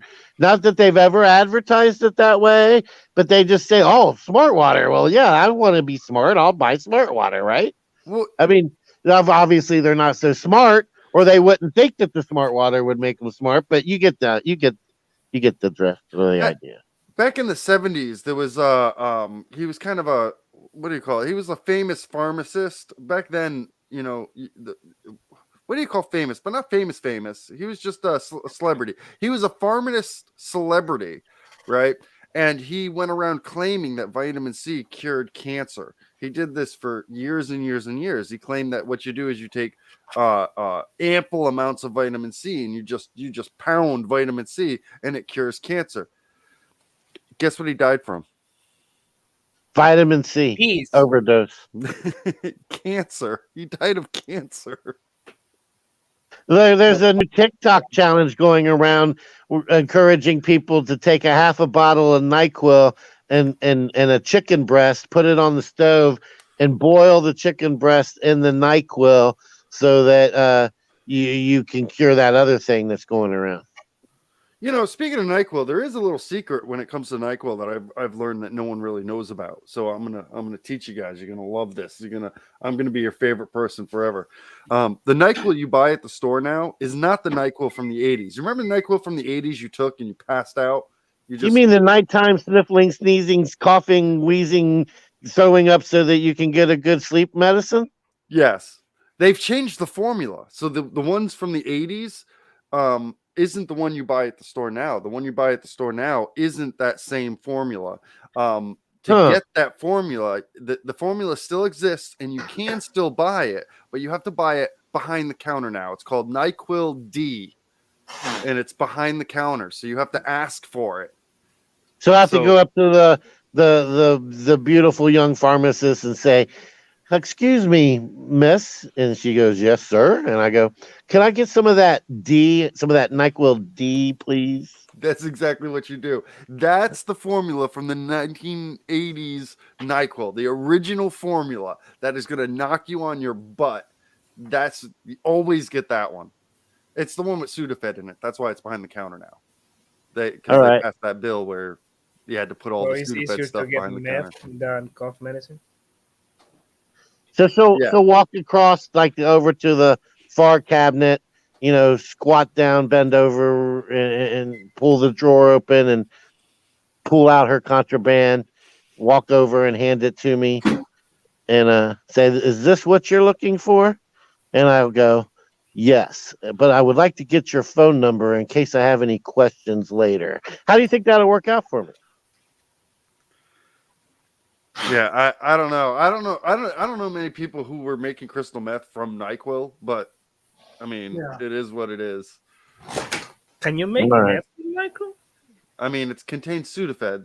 That's the main ingredient. So I thought it was alcohol. Shows what I know. Sudafed, that's why when you go to Walmart or Kroger to buy Sudafed or whatever, they card you because they have a list of names of people who are known meth dealers in your area, and they have all their IDs and stuff like that. So they'll make sure that you're not on the registered meth dealer list, I guess. Excuse me. Sorry to interrupt, but did you say register? Yeah. Yeah, there's registered meth dealer list, and Well, not only yeah, that, but they keep track of who buys it where. In case you were right. being that guy that goes to like 17 different WalMarts to buy Sudafed to hook up, your friend the chemist. That is a problem. That is a Oh real my! problem. That A real is. I mean, problem. that's why they put it. Like even now, you can only get, I think, like a box of Sudafed. You can only buy 2 boxes max. Keith, I I need have a, legal advice. Can I say this? Can I say something about what I do? Probably not, Rav. Okay. No, about what you do. About what I told you what I do, but I heard something exactly about this thing like Yeah, about a week ago. I mean, this is your work, right? Yeah, I mean, I don't know. Your work's fine. You translate for medical industry. Yeah, but there someone stole like a bunch of social securities, and I cannot say the place like, because I will get fired. But the they started stealing social security numbers, and they started doing exactly that. Like they started asking for that exact medicine, and they knew exactly what to say to get it. Oh yeah, that's And a it was from different states, same social security. yeah. And I was confused because I had to go over that. But now that you mention it, now it makes sense because I actually have a story that happened to me several years ago.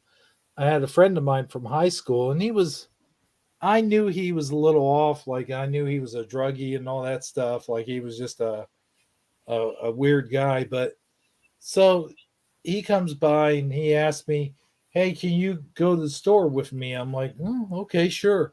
So I go to the store with him, and he's like, "Can you get the Sudafed for me?" And I didn't really think nothing of it at the time, other than the fact that it was cold outside, and I knew that it was the sinusy sort of season. Just figured, I'd go in and get it for him. So I went in and got it for him. And then about 3 or 4 days later, he comes back and says the same deal. Says, "Man, I'm like, wait a minute. Didn't you just get a thing with Sudafed like 3 or 4 days ago?" He's like, "Yeah, I lost all the pills on the floor of the car or something like that." And I was like, "Yeah, this is bullshit." you're doing I'm like, yeah, it clicked in my head. I'm like, I put two and two together. I'm like, yeah, he's using me as a pack mule basically to get him Sudafed. Wait, but this You're is something very you're different. you're a Sudafed pack mule, my friend. Yeah, well, the thing is, it didn't really click together. I almost did it, and then I was like, wait, no. So the But next time he came around and asked me to do it, I was like, no, I can't. I made up some kind of flimsy excuse or something, but he just kept coming around, kept coming around. Finally, I had to call the cops to get him off of my property because he wouldn't leave. I'm like, this Gee, guy, he wait, keeps, but here's huh? a question for you. I'm sorry. Yes, go ahead, Here's a go question ahead. for you. This is something very different. I don't know how it works there. But do you need to give any kind of information to buy anything? Because, for example, here I can get literally any kind of pill without prescription. Yeah, I mean, you literally like you have to show them your ID. Yeah, and you can't get like codeine or something without a prescription. There are some drugs Yeah, you absolutely have to have a prescription for. Here now, yeah, any narcotic pretty much is a given. Yeah. we we don't have any of that. You can just literally go to any pharmacy and just buy it. Just huh. buy literally whatever. Like my mother was prescribed what's it called? Some sleeping pills. Wait, are you saying you can go to the corner store and buy like Percocet. Percocets? Let me see what's Percocet. Or what about morphine? Oxycontin, yeah, you can. I have. In fact, if you want me, I'm going to the store right now because I need some. I need some No, soup. no, I don't want to enable you, Rav. Dang, we got Hebrew above me who's a dealer, and we have Rav over here. We got Rav over here who's a beginning addict. This is a No, Hebrew is a pack mule, my Yeah, friend. Get it? Say it right. Pay the price. Wait, so Hebrew tells all of that. Saji says the other team, but you are enabling me? Right. Now, I don't know what the drinking age is there, Ravi, but have you guys, any of you for that matter, ever as a teenager went to the liquor store, picked out a mark that you thought might cop you some liquor or beer or whatever, and walked up to them and asked them to buy you something? No, you know I what? used to buy beer, vodka, whatever alcohol you want for my family members, and literally just go say, it's for my dad. There you go. When I was the youngest I went to a liquor store was 8, because I was strong enough to carry the bottles. That was the only reason. I could have gone younger, but I was too weak. I broke too many bottles. Have you ever picked a random stranger, Hebrew, Keystad, before you were of legal age to go and offer them $20 to go in and get you something? I'll let Keefstad answer first. Well, you're getting paid? I did start smoking when I was 16. So there was one time where my family was camping at a campground, and on the way to the campground, my mom kicked me out of the car, and I had to hitchhike to the campground myself. And a guy picked me up, and he actually bought me cigarettes.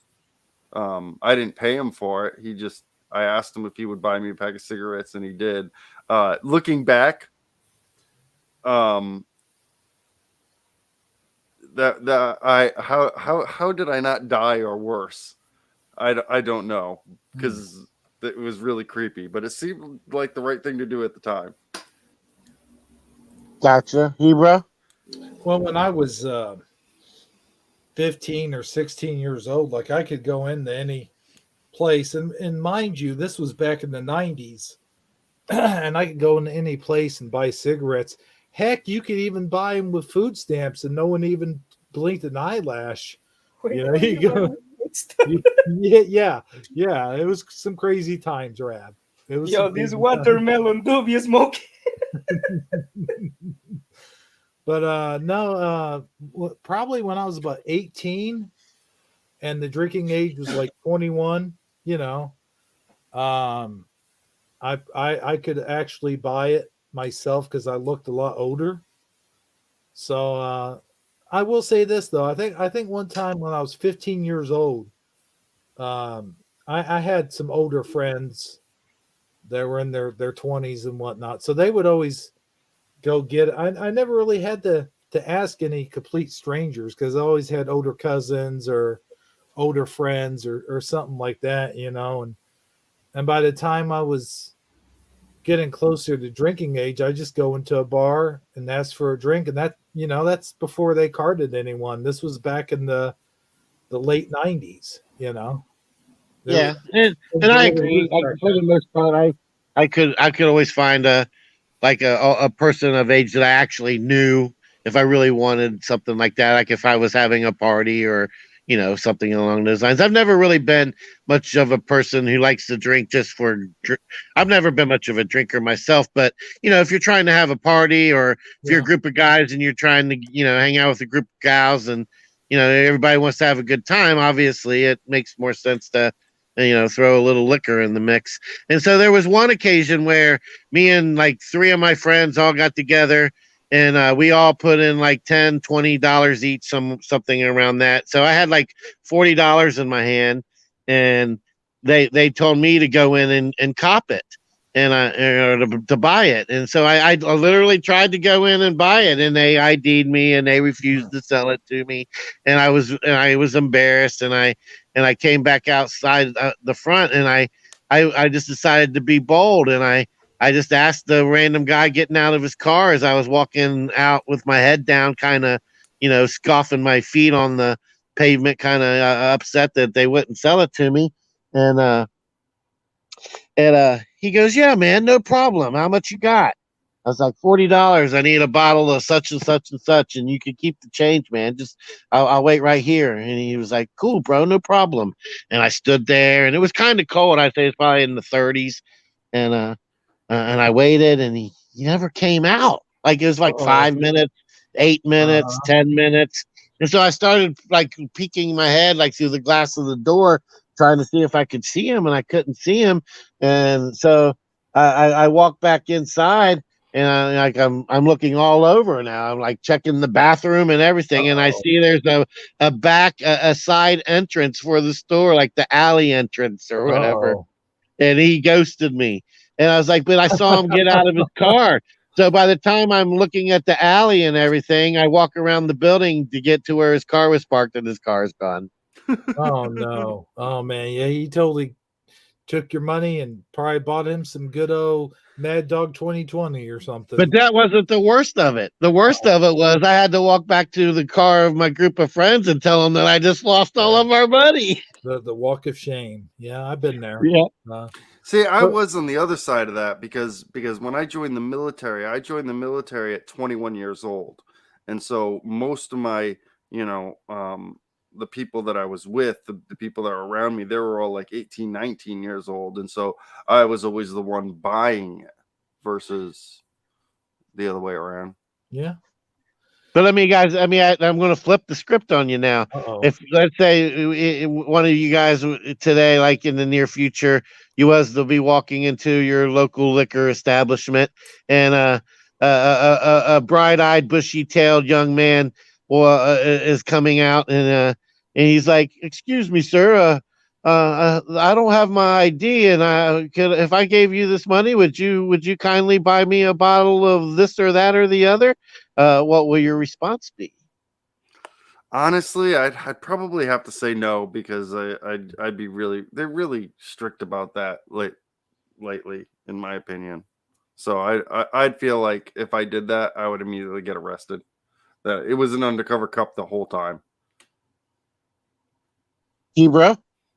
I feel the same way. I would. In fact, I had to do that one time. It was a few years ago. I was in my 30s, and these teenagers. I was working out in this gym one night, and these high school kids come up and asked me if I'd go buy them some alcohol, and I was like, "No, I can't do that, man." And honestly, nowadays, I don't even go to a liquor store, and if I do, it's a drive-through liquor store. It's not. You don't walk in the liquor stores anymore, man. I mean, that's just the way it is. You know? I saw my first drive-through when I moved here to Ohio. I didn't even. Why is that a thing? Yeah. It's just more convenient. I mean, I want to drive through everything now. Drive through Walmarts, drive through Mattress Express. I always thought a drive-through video store would have been the coolest thing back in the day.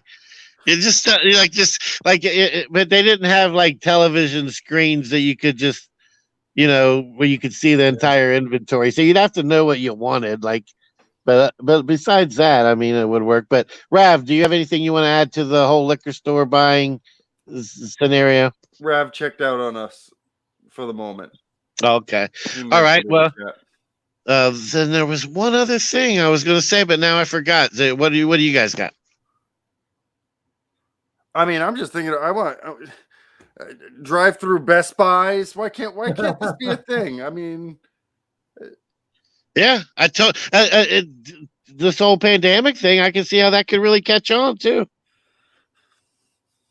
Well, that's you don't even have to get out of your car and go social distance with people and stuff. Well, that's another thing that started happening.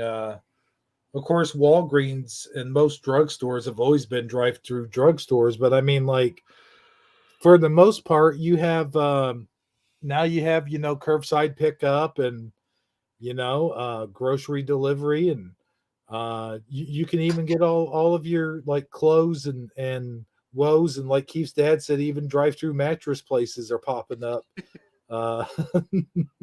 Drive-through mattress places. Yeah, I'd like to get 2 king size and 1 single and a queen, please.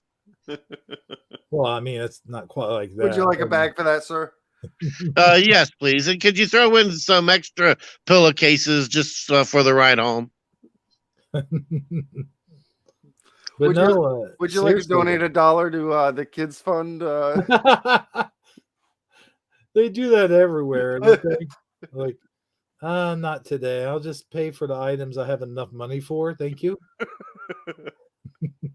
That's a No, I don't want to donate to the Mike Lindell Trump won the election fund. No, I do not want to contribute to that.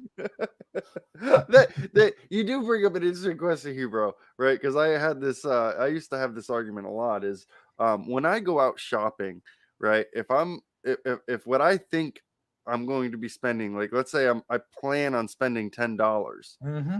I'm bringing $20 with me. I'm not going to bring $10 to buy $10 worth of stuff. I always need to have more, like significant amount more, so that I have that leeway because I'm not, pulling out the calculator or anything like that. Do you actually go to the store with $10 and like nickel and dime the change when it comes out? Well, here's the thing. I don't ever go to the store. Well, what did you say? What did? Because I don't either. What did you say? Oh crap. Okay, yeah. Here's the deal. Is what I said, right? I heard you say something different than that. You mean this? Go, you know the thing. That thing? Okay, but no, seriously though, it's like when I go to the store, I just pile shit into my cart, and then when I get to the end of the line, it's like sometimes I either overshoot it or just get right to where that's all the money I have in my pocket amount. Like I'm scrounging in the bottom of my pants pockets. Oh, here's a 25, 75. Hold on, I got another nickel. Okay, there it is. Hold on, I'm pretty sure there's a quarter in my center console. I'll be right back. Yeah. My mom does that. I don't understand it. She'll have like $70 in the bank and she will shop for $69 and change. Mm-hmm. Like, and that will be, I mean, she'll get it right to the where she's only got like 10 cents in the bank left. And I can't even go shopping like that. I mean, if I have $70, I'm not going to spend more than, let's say, $50 to keep that $20 buffer just in case. Or I'll get the credit card out every once in a while and go, let's see, am I paid up this month? Here, just give it a try. And then I'll cross the fingers and go, come on, let's go. And then if it goes through, then I'm like, yes. And credit cards. Okay. So hello. Yeah. Oh, hey, Rabs. Let me ask you this, Rab. Yes, sir. Saji was wanting to know while you were gone. What's been your whole liquor store experience? Like, have you ever been tempted to buy underagers alcohol, for example? I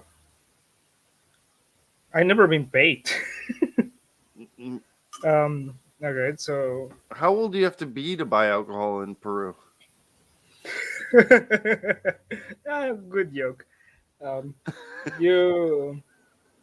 It depends. Because here's the thing: if your family knows the person from the store liquor, like they can give you, like, if you're 5 years old, no one cares. Sounds like Italy. 18. What? It is sounds 18. like 18. It is legal 18, but no one cares. I was going to say it sounds like what they do in Italy, like a 5-year-old could drink wine in Italy. You can drink wine too here, no? Yeah. I never seen anyone arrested for buying alcohol. Never. Like, not even in the more capitalist place that we have here. Like, no one has ever gone arrested. I seen kids buy marijuana from a police officer, and here is illegal. Yeah, in the middle of the street. Wait. This is the same country where last year they arrested one of your people for putting the trash out Yes. during the pandemic. He was Yes. putting the trash out, and they arrested him for being outside of his Because house. the people that live around complain. The people that live around, like, they complain. They saw the security footage, and he got arrested. But when people, like, for example, if you go to, I don't know, to the center of the city and you want to buy tobacco, marijuana, you want to buy whatever, doesn't really matter. As long as no one complains, you're fine, and no one will ever complain unless you, like, put them in your thing. Like, for example, we were talking about Percocet. You said. Yeah. I literally just went to the store, and I wanted to buy chicken soup. By the way, that's the most. I went to the store. I'm in my pajamas, and I went to the store. The girl is closing because it's about midnight here, and I asked her about Percocet. She told me we don't sell that. We have Oxycontin. And I asked her how much is it? Bad. Oh She told me- man. Yeah, she told me it's like $20 per. It will be around like $5 each, 20 milligrams, and I'm like, okay. How much do you have right now? She asked me, do you have a prescription? I told her no. Oh, then it's just 20, and I'm like, What? okay. Wow. How much? And let me show you, Keith, a picture.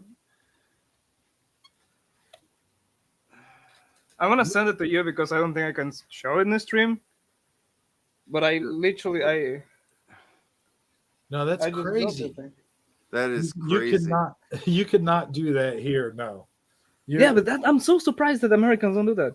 But but here's the thing: is you can do that there, but I don't believe that you have an epidemic of Not at pill all. poppers there Not at all. versus here where they call that an epidemic. You know why? Because we can't afford it. That's the difference. Oh, okay, that makes sense. Gotcha. All right. And I'm not even joking. No, I believe it. The reason why here most people don't get addicted to pills is because here everyone has the mentality that if you cannot afford it, you better stop it at the moment. And that's the same reason with alcoholism. No one cares if you are a 17, at 16, a 5-year-old buying alcohol, because at the end of the day, they know it's not your money. They know it's your parents' money and you're doing it for them because they have done it before with the kids.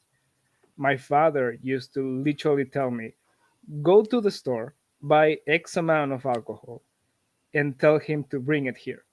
Or if you can, bring it yourself. And no one will question it. I sometimes even wonder if they knew my father, but no one really seemed to care. Yeah, I remember as a child, my mom sent me once or twice to buy her a pack of cigarettes up at the local corner store, where I've been with her hundreds of times already, where she's bought those exact same pack of cigarettes, and the clerk knew I was buying them for my mom. It wasn't like the clerk knew I wasn't buying them for me, and it wasn't a big deal. But you can't even do anything like that nowadays. No, you can't. Again, here it depends on where you are. There are places, for example, I have 4 pharmacies in my corner. I have 6 liquor stores on the corner. Some will deny it. Like if you go and you say some will deny service to kids. But not all of them. Not even like half.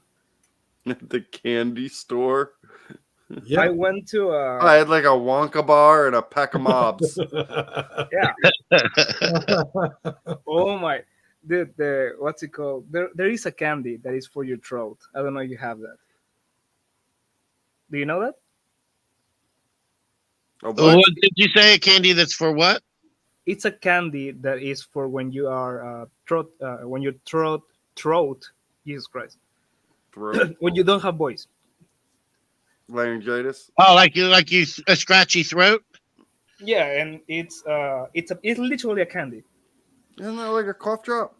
Yeah, well, we Kind have of that like that. too. Yeah, like Like Luden's Hula? cough drops. Yeah.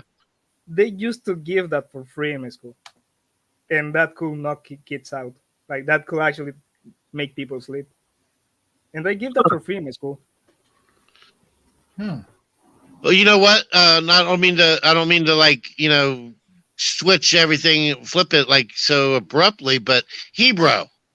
Yes, Sedgwick. We've been on the air for 1 hour and 49 minutes, and we have not done a shout out, my friend.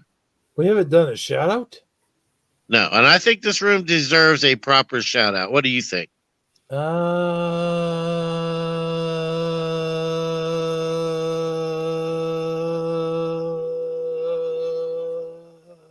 Sure, why not? You just went to Denmark to this. Let's see here. We got Philo Fire, or as I like to call her, Philo Fire, and we have bone breaking action where apprentice sex is real. Michael Fontaine. Michael Fontaine? Michael Fontaine. I don't know where that came from. That was a good one. Your turn, Rav. I cannot do this. I cannot. Sure, you can. I don't even know how to do this. Conform. Just say his name. Whose name? Michael Fontaine.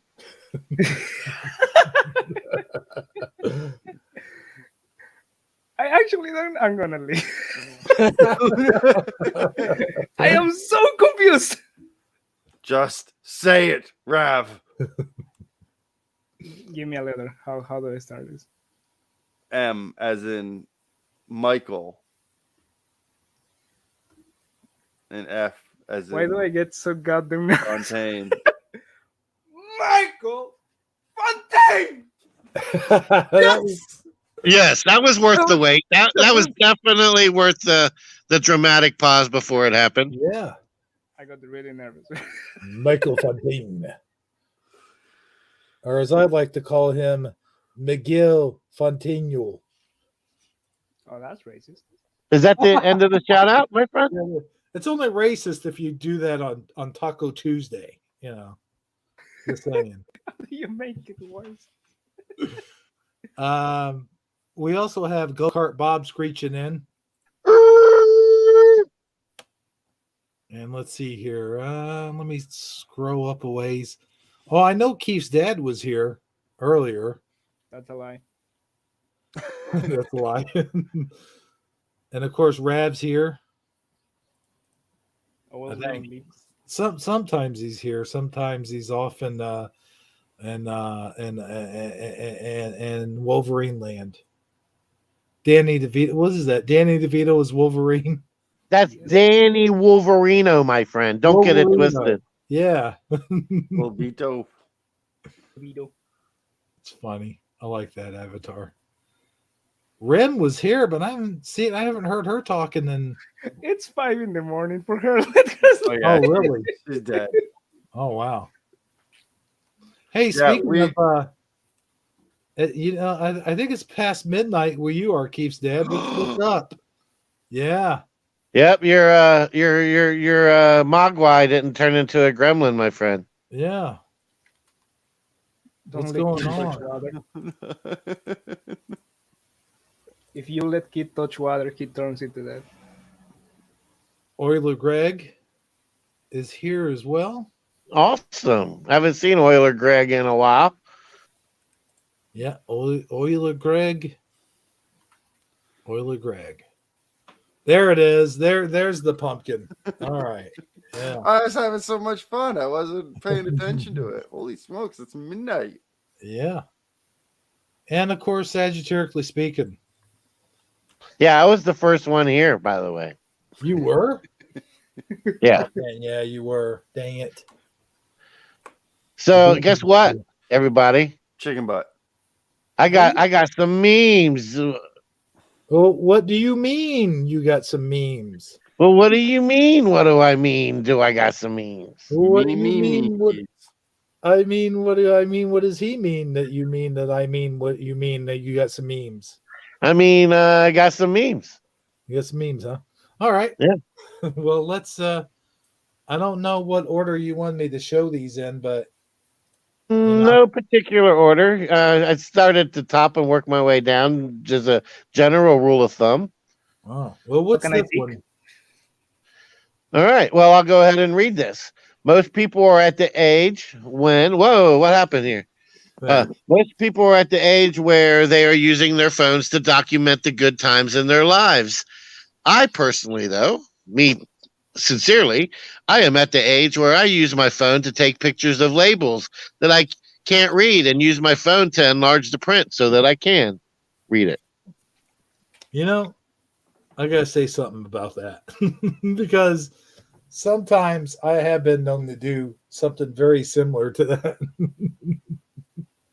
Where I have to read something, I'm like, what does this even say? Yeah, I got like my Bluetooth speaker came with like the directions on how to set them up and sync them and all that sort of thing, but the print was like so ridiculously small. Like I don't even see how the ink jet printer thing can make font that small. Like it seemed like it would be like you would need a magnifying glass to read it. I was like, how do they even make that print? What grinds my gears is when you're trying to find expiration dates on things, and then you look at it and it's like they're printed over the expiration dates printed over the expiration date that was originally the expiration date that was printed on. So then you're just like, well, I don't know if I'm going to get sick from eating this or if it's going to make me fast forward through time. But either way, I'm sure it's all right. I'll just eat it. It's this picture taking in itself that would grind my gears. Like, for instance, I have a meme, my grandmother, but we call her memory. It's French, and she uses a radio still. We have to have cable in our house because she doesn't know how to use a Fire Stick, and she watches the news and she does the quilts and the doilies. And I brought in this it snowed here in Ohio, so I brought in this huge icicle. I mean, the icicle must have been 5 foot long. I mean, it was a big icicle. And I bring it in, and she goes, "Oh, you better take a picture of that with your phone." And I was like, "How? This woman is so old. We have to have a house phone because she doesn't know how to use her cell phone, but she's telling me to take a picture of it with my cell phone." I was like, what is with this whole picture taking thing? I don't take pictures with my cell phone. I really don't. I hear the passion in your voice, Keystad. Yeah. For how adamantly you feel about such things. All right, next meme. Next meme, as he says. Where in the heck? Where'd that go? Oh, yeah. There we go. Okay, so there's this one. Yeah, and I hate to bring this up again, and I know that we've but I saw this and I had to share. It shows you exactly where they landed. Things that that make you go, it says. 6 Apollo missions landed on the moon, all on the visible side, adding a total of 12 days. And incredibly, there is not a single minute of Earth footage filmed from there. The only celestial body they saw our supposed home, and they forgot to film it.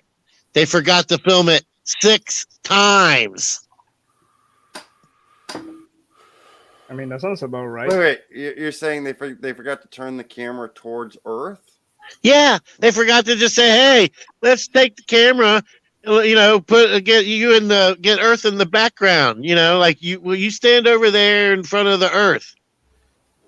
I mean, when sometimes, and this is very embarrassing, but sometimes when my mom asks me to know the price of something and send it the price tag, sometimes she will send me a picture of herself instead of the price tag. Herself. Oh, because you forget to flip it.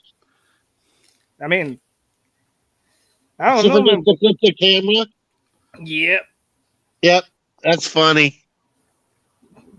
So maybe that's what's happening in NASA. I don't know. Those Yeah, people I see. I Well, see your point. Yeah. Uh-huh. I so thought you were more talking about the last meme. so All right. missing one. Apollo 8 took a picture of the Earth from the moon. Oh, from lunar orbit. They didn't land. Ah, wow, that is interesting. That is really interesting. Hmm. I know that most of the pictures that were taken, I know that they have to be taken through satellites because on itself the technology is not good enough for someone to actually take it. You need like extraordinary machine to take pictures like that. Oh, that's a change. This one I thought was just so funny. It says the CDC or the EBG now recommends you wear a raspberry beret, the kind you find in a secondhand store. Hmm. Mhm. What is a beret? It's It's a a type French of hat. hat that kind of pitches in the front a little, like there's a right. It's the French hats. Yeah. Well, It's what the army now wears. Yeah. oh, that's dumb. That's why France never won a war. But no, this is a favorite famous lyrics from a Prince song. I don't know. I just thought it was funny when I read it, so I shared it. And then you talking about expiration dates, bro. This is what this reminded me of. This There you go. just my luck. 250 million year old salt, and it expired 2 years ago. That sounds about my life. You know what grinds my gears about salt is like you get it and then you have it and you open it up, and as soon as you open it up, it seems like 2 or 3 days later it gets all stuck at the bottom. Like Put you rice know in how- it. Huh? You put rice in it. Oh yeah, I know that, but I'm talking about like you get it in those containers, those little containers, that you can't really. Wait, you That's put rice on salt? yeah. You put rice in the salt, like in the salt shakers, so that it doesn't moisturize. Yeah, and the rice is big enough that it won't fall through the shaker holes most of the time. Every now and then you might get a snippet of rice. My salt is on a bag, plastic bag. I'm gonna send you a picture. Wait. How? I live next to a river, mind you.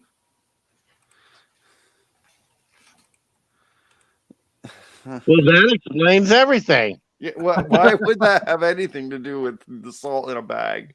You go down to the river to get your salt, like because the weather is very moist. Yes. Oh, gotcha. I'm not stupid. I just sound Wait, stupid. isn't 90% of Peru a desert? No. What are the pictures of the Peruvian where you see things from the sky? That's cocaine, my friend. No. Like the picture of the monkey and stuff that they carved out of the desert sands? Nazca. The Nazca lines and stuff. Isn't that a desert? Yes. Yeah, and then the other place with the H-shaped stones? Yes. Isn't that a desert? I mean, yeah. What's not a desert in Peru? Everything I know in Peru is a desert.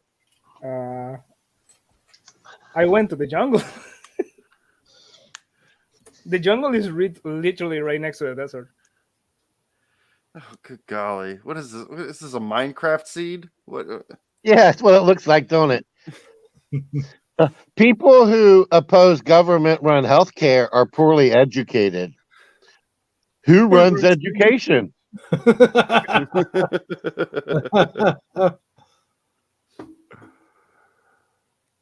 Oh my god! I saw that and this is something that's recent. the United States government made it what's it called? How do you call this? For educational boards, they started considering a threat because of those all of those people that were yelling at teachers and stuff about Yes, yeah. the mass. Oh my god, I cannot The believe parents yelling at the school boards were considered terrorists. They were deemed terrorists. Yeah, a domestic threat. I love America. Yeah. My mom or my dad used to go to school to tell my teacher, if I misbehave, he's allowed to beat me. Where did he go wrong? Well, I mean, they used to do that. They used to actually have spankings in school, and then Spanking? they quit doing. Yeah, they used to paddle you. Yeah, that's when I. That's okay. Wait, you both Saji and Hero, you are around your mid-30s, more than 30s. Oh, you're so kind. Thank you. yeah, I know, right? No, I'm in my 50s, early 50s. Okay. Believe it I'm or in my not, there's 40s. still 19 states that allow corporal punishment in schools. Really? Dude, I don't get it. Okay, so you are from the old school, the violent school, right? Yeah. Well, What's the worst that has happened to you? I don't From know. that sense. I mean, just a pat. Like we used to have this one principal. Like he had a paddle that was like this long, and this well, I can't show you, but and it had holes in it, and supposedly the hose would make for good wind resistance.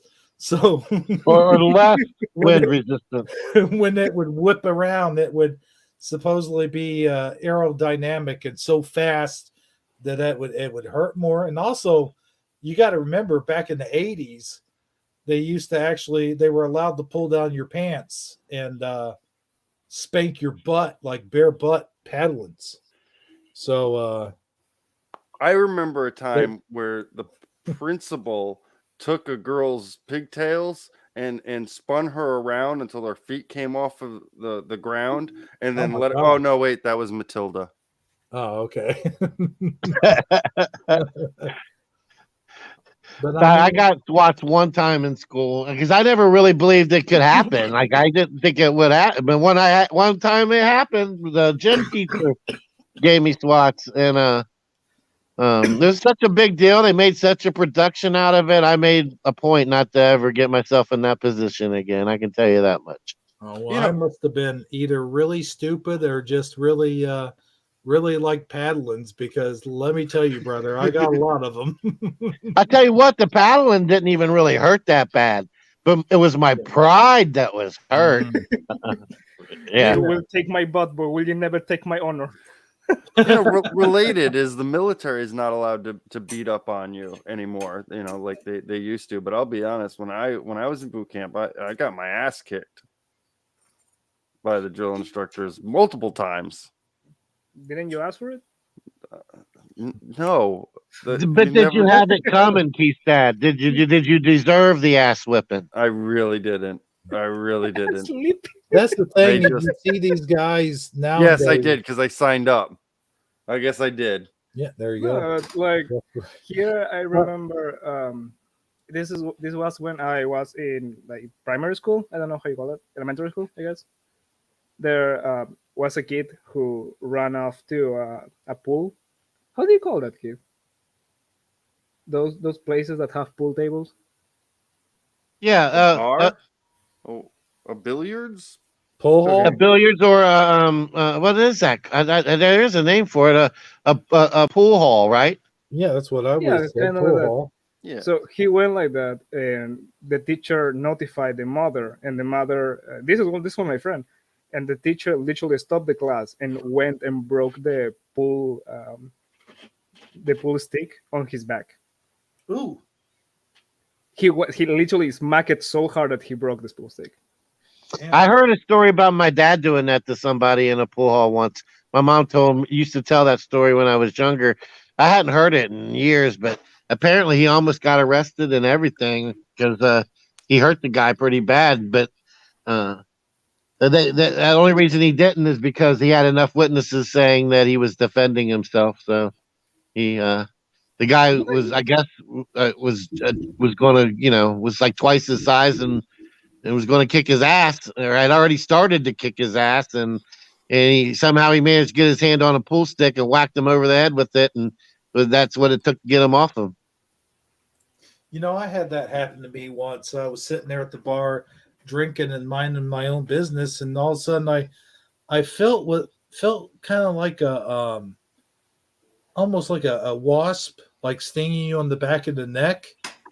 And when I turned around, there was a broken pool cue lying on the floor, and there was a door swinging, like it swung shut or whatever. And I was like, what in the hell just happened? And then a couple guys down at the bar said, man, that guy just come up from behind you and broke a pool cue over your head. And then he just took off. I'm like, what? I'm like, what did I even do to that guy? He's like, they were like, I don't know.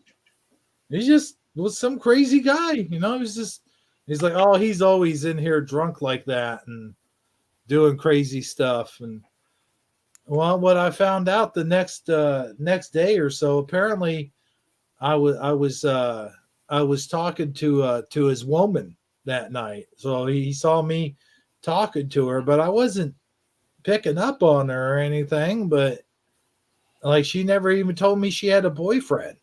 And I was just sitting there at the bar drinking, just having a good time. And like I said, I felt that on the back of my head. Next thing I know, there's a pool stick laying there, broken half. How you don't feel it? That's my question.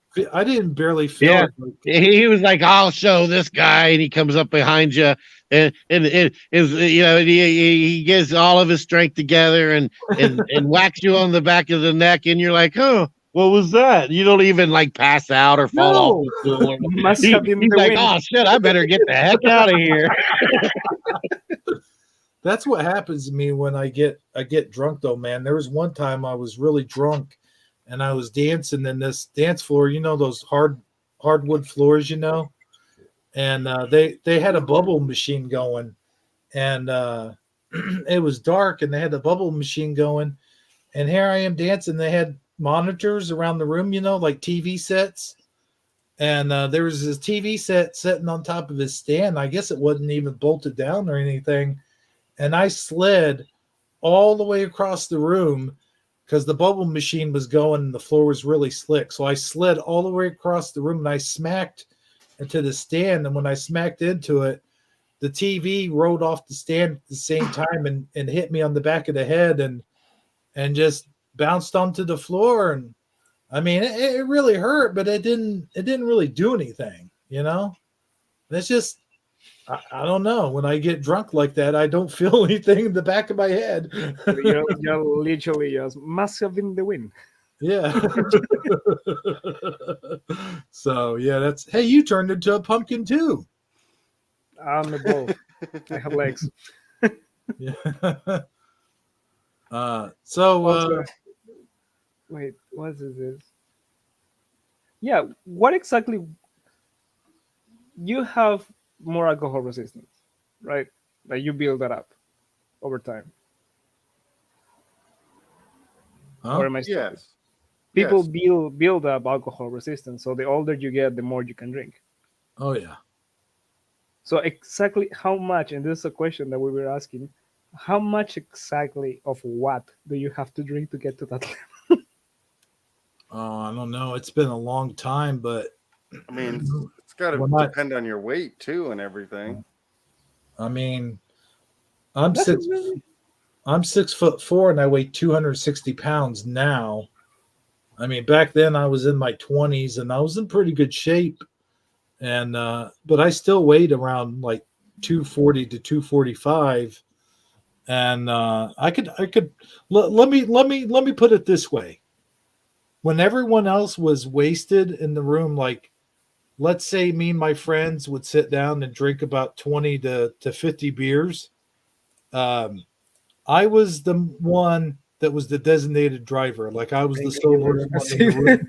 20 to 50. I don't know. Jesus Christ. But I was the designated driver. We'll put it that way. After 20 beers, you just stop counting. I think that's what. Yeah. Oh my God. So I was pretty heavy drinker back in the day. Yeah, same here. I did. My usual drinking routine when I was in the military was I would do 2 shots of Captain Morgan, and then I would do Long Island iced teas, and I'd be fine. You know, I mean, I'd get drunk, but I'd be fine. My goodness, I take like a two shots of Captain Morgan now, and I'm done for the day. Yeah. What is Captain Morgan? Bourbon? Rum. Oh, you're the pirate. I am a pirate. Yes. Arr. Every time Keith says "R," this is what I imagine. This is the face I imagine. Jesus Christ.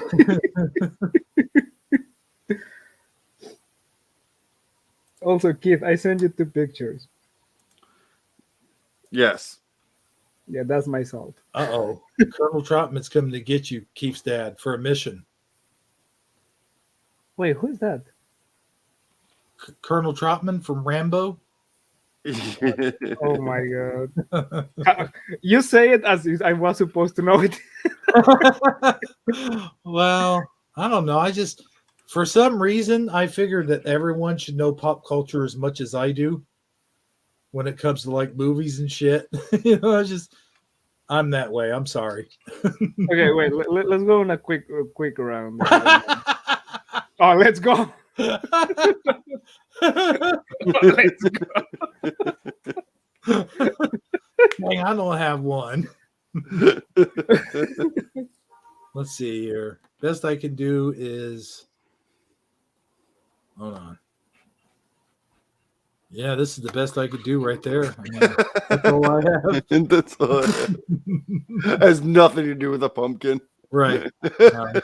Well, no. It's a taco. I mean, wait, let me do it for you. Let me do it for you. I do still have this one. Oh, you have Torgo. Yeah. I mean, how can you forget Torgo? Look, he made you one, Hebrew. Oh, wait. Let me see. Oh, yeah. Hey. That's pretty good. No, but like in a quick round, what are the top 3 movies that you expect everyone to know at this point? First round, let's go Hebrew first, because I want to get confused. Who, me? Yeah. The easiest ones, or the ones that I just think the ones that you just expect everyone to know for some reason. You just expect everyone to know. Ghostbusters, Die Hard, Batman, and Back to the Future. Oh, Jesus Christ. Yeah, I could just shoot them all. Movies that everyone should know? That you expect that everyone should know. Okay, 3 of them? Sure. The Wizard of Oz, Titanic, and Avatar. Ooh, there you go. Saji. All right. I would probably go with Jurassic Park, Star Wars, and Rambo. That's pretty good. Or Rocky. Well, either or. God damn. How many of those have you seen, Rav? I don't watch movies. Oh, well, man. You do now. You just watch bad movies now. Yes, and that's the worst. I met you 4 years ago. And the moment I met you, we started watching movies, and you showed me the worst fucking. Yeah, you need to update your boy here, man. The last movie that I watched on my own was Moana. Make him watch good ones, Keith's dad. What's wrong with you? Well, we did watch the Ghostbusters, the new Ghostbusters movies together. The new Ghost, which was doesn't awesome. count. If you haven't seen the Ghostbusters Afterlife, oh He's my gotta- gosh, that's an awesome movie. Yeah, but you gotta watch the classic. You gotta watch the original though. Yeah, you do have to watch the Yeah. originals. Yeah. You Yeah, go- Raiders of the Lost Ark. Have you seen those? Ooh. Please Indiana tell me you Jones. have. Marion, don't look, Marion. I mean, I have to translate it to Spanish because if it's old, it has to be in Spanish. It's Indiana Jones. Oh my god! I mean, Is it like I don't? Alexa, say Okay, Indiana yes, I saw Jones it. in Spanish. El Arca Perdida. The Lost Ark. Okay. In Spanish is Indiana Jones.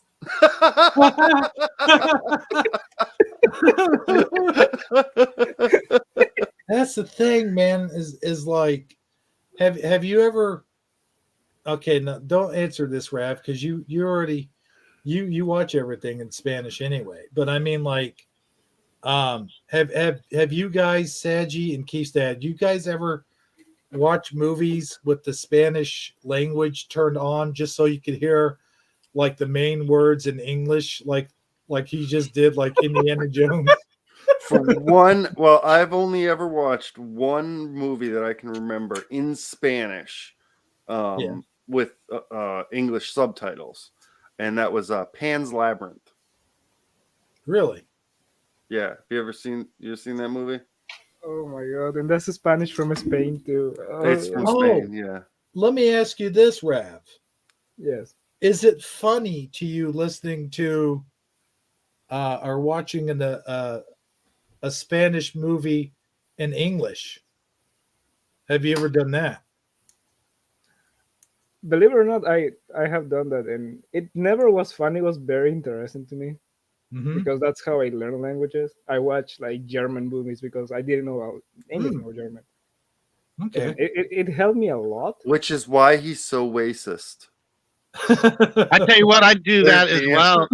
I do that as well. I purposely will, if I know all the lines to the movie, like I've seen it enough times that I'm pretty familiar with what they are saying anyway. Sometimes I do switch to a different language simply because I want to see how well I can understand it. I want to push myself to understand because so many other languages have similar words that they're just slightly different, but it gives me better. I don't know. I just and then I say all that, and I say this. I used to on purpose watch Scooby-Doo in Spanish because I used to like hearing Shaggy and Scooby because I used to smoke weed and watch it, and when I just really enjoyed hearing them in Spanish. They just sounded so cool talking in Spanish. I don't know. Except for German. I got to admit, and this is going to sound a little bit racist, but I used to watch certain TV shows like that and turn it on in Spanish. And I don't know why, but I always thought it was so funny because you knew what the words were, but when you hear them in a different language, for some reason, something breaks. Yeah. It's just so funny to me. When you speak both languages and you go to like full translations of some things, they are words in English and jokes in English that don't make any sense in Spanish, and I don't believe they make any sense in English either. But no, I tell you what's funny is when it's dubbed over. That's when it's funny. It's not funny when it's like just normal, but when it's dubbed over, like they have a deeper voice, like I don't know what's going on, or something like that. Yeah. Like real. I love it when in the other language they say like 7 sentences, and then in English it's "How are you today?" Yeah. I'm like, well, that is not what they said. Yeah. There is no way that is what they said. It didn't take them 17 words to say "How are you today?" I can disprove you. Well, I will say German is pretty horrible when it comes to, like, in most languages they'll say certain words and they're very, very alike. They're very similar, and Germany has a habit of not doing that. Like, I think almost every single Latin, what romantic language pronounces hospital hospital, but in German, Let me do it, please. Go ahead, do it, Rev. Krankenhaus. That's how you say hospital in German. Why is everything 4 syllables in German? It's a very flexible language. So, like, for example, if you want to say green little tree, you can say it in one word. So you can create words as you go. So usually that's how it happens. And for example, with Krankenhausen, that's what happens because Yeah, I meant to say 4 syllables, but go ahead. No, but it's like fixing. And there is so many stupid ways to say words in German that it gets to the point that you learn to not be racist. If that makes sense at all. Yeah. Yeah, and when you're when you don't understand German and you're listening to German, it sounds like somebody who is like is like not completing words. Like it's almost like for example, Varf and Nugen. It's like you started to say something that Varf, then Neg, then New, then done. They don't make any sense put together like that. You know, I don't know. I digress. Well, no, I don't digress. Attack and Rev here. Every language, like almost every language, we're talking even Japanese, Chinese, and gosh, Russian, Japanese. I got something to say about that, but go ahead. They pronounce beer. Rev, how do you say beer in Spanish? Modelo, dummy. Cerveza. Yeah. They just want to be different. Say it again. Cerveza. Cerveza. See, he can pronounce it. You are just illiterate, kid. Cerveza. No, it's awful. Celebessa? Yeah. Celebessa. Cerveza. Cerveza. Calabaza. It's a pumpkin. Helsakis. But like every language has decided to call beer. Yeah. Except for Spanish. We have several ways to say beer. Like cerveza, chela, boquita, paco. I'll tell you this though. You remember the old Keith's dad, you probably do, and Saji, you probably do, and no offense to you, Spooky Dancer, but you're probably too young for this. But you guys remember the old kung fu movies where they'd have the Japanese actors and they would dub their voices, but it'd be like you could so tell that they were dubbed because they were dubbed so badly in English. And then be like, "No, I have to kick your butt," you know. And their lips would still be moving or not move and all that stuff. Yeah. Yeah, their lips would still be moving like 5 seconds after they would say something. You know, being an 80s kid, that was a little bit before my time, but yeah, I'm very familiar with it. Yeah. Are we not going to look at the rest of the memes, bro?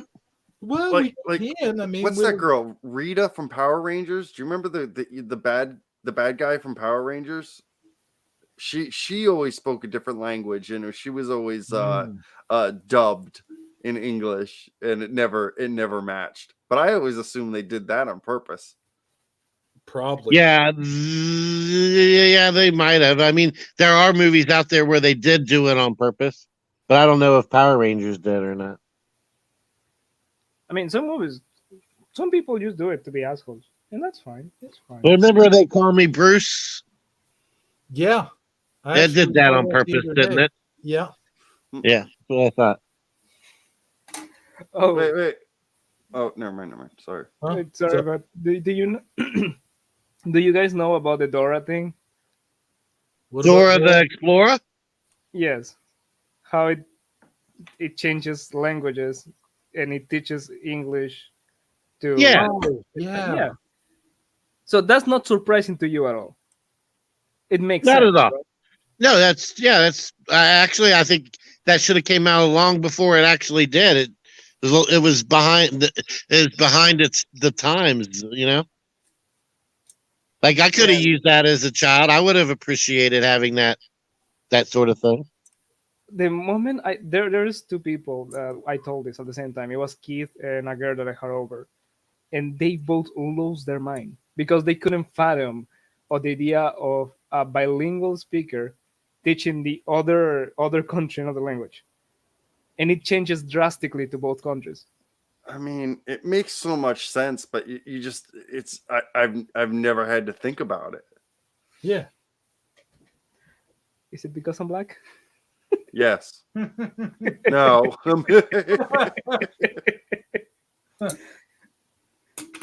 Oh, there was one last meme where a dog was on fire. I think I saw that. Yeah, we were on the dogs in the classroom is where we left off.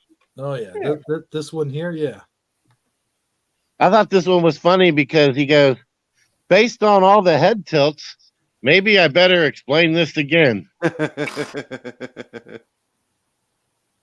It is funny. It's like Oh, when you mention ahead. something to a dog like that, like you say something directly to a dog, or you make like a Like, oh, right? dogs.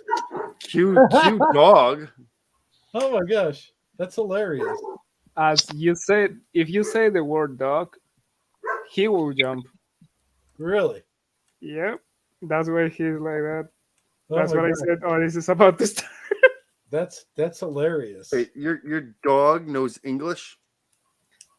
Yeah, And he doesn't know what's Spanish. that? His dog watches Dora. It knows both languages.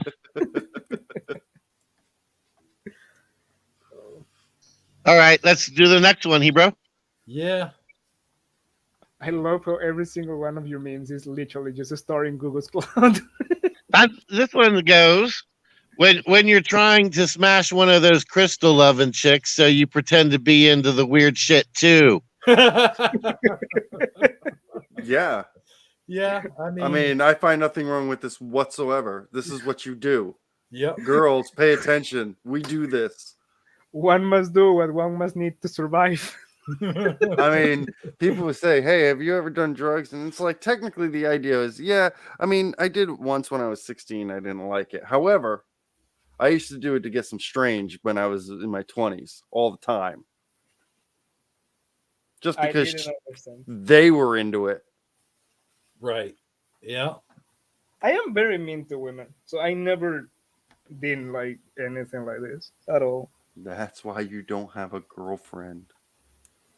No, it's not technically that. It's because she moved to Spain, but okay. Without telling you, by the way, right? Yeah. She just one day wake up. Oh, I'm in Spain, by the way. Oh, okay. Yeah, you might want to reassess there, my friend. When you try to pronounce the name of your prescriptions, but accidentally summon Satan instead. Yeah, I think how I've you done this before. Yeah. Oh my God. I saw a CVS receipt and they are unbelievably long. Oh, what's going on here? And when you try to read them, Jesus Christ, I legit think they are speaking Latin. Yeah. Oh my God. It's awful. All right, next one. And the only reason I included this is because you always come up with rhymes like this, Hebrew. I do always come up with rhymes, don't I? Yes. And it says how to survive a bear attack. If it's brown, lie down. If it's black, fight back. Oh my God. I hate this so much. Hey, what is that, Rav? Is that racist or what? I mean, this is gonna sound completely racist, but this happens a lot here. If someone, you know, like people in South America, usually brownish, right? Right. Right. So this is kind of true because if someone tries to rob you, you can just do that. But if the person is like darker color, like it's black, it's literally just black, they it's either you fight or something worse can happen to you. Right. And it sounds so racist, but it's so true. That's where I always say it is what it is, my friend. I mean, actually, going back to beers here. I mean, is this really the tactic? Well, this is from this is an old sign or manual or something that somebody had Really? made. Yeah. It is a tactic because you can actually do that. Brown And beers I are have made. seen in movies where they tell you to like not turn around and run or anything like that. But I've never actually heard the advice to lay down like that. But Well, Oh, they never told you to act dead. oh yeah, play dead. Yeah, I've done that. I mean, I haven't done that, but I'm familiar with that concept. so now we go from mildly racist to completely fucked up racist. Here we go. Here's this. All right. Cops beat Chinese man after asking for his name. And then down in the bottom, I've lost all faith in our police, says fuck you.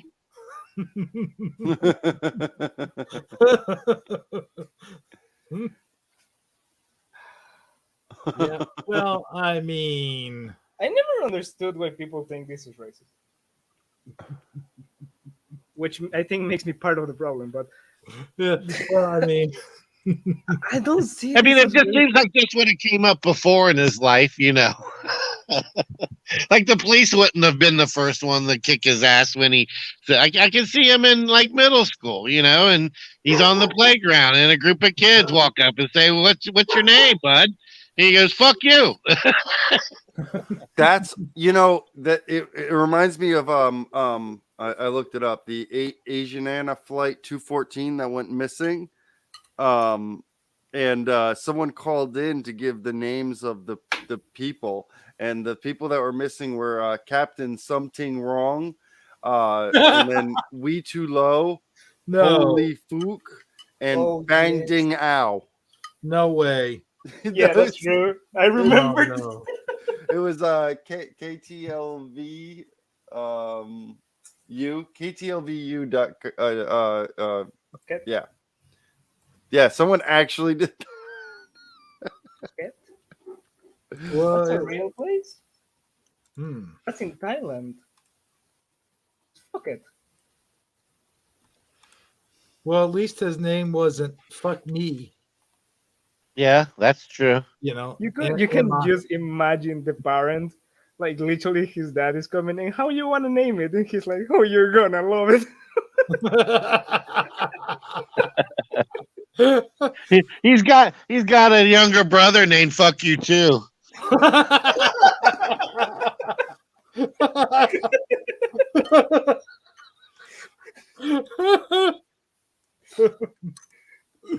Oh boy.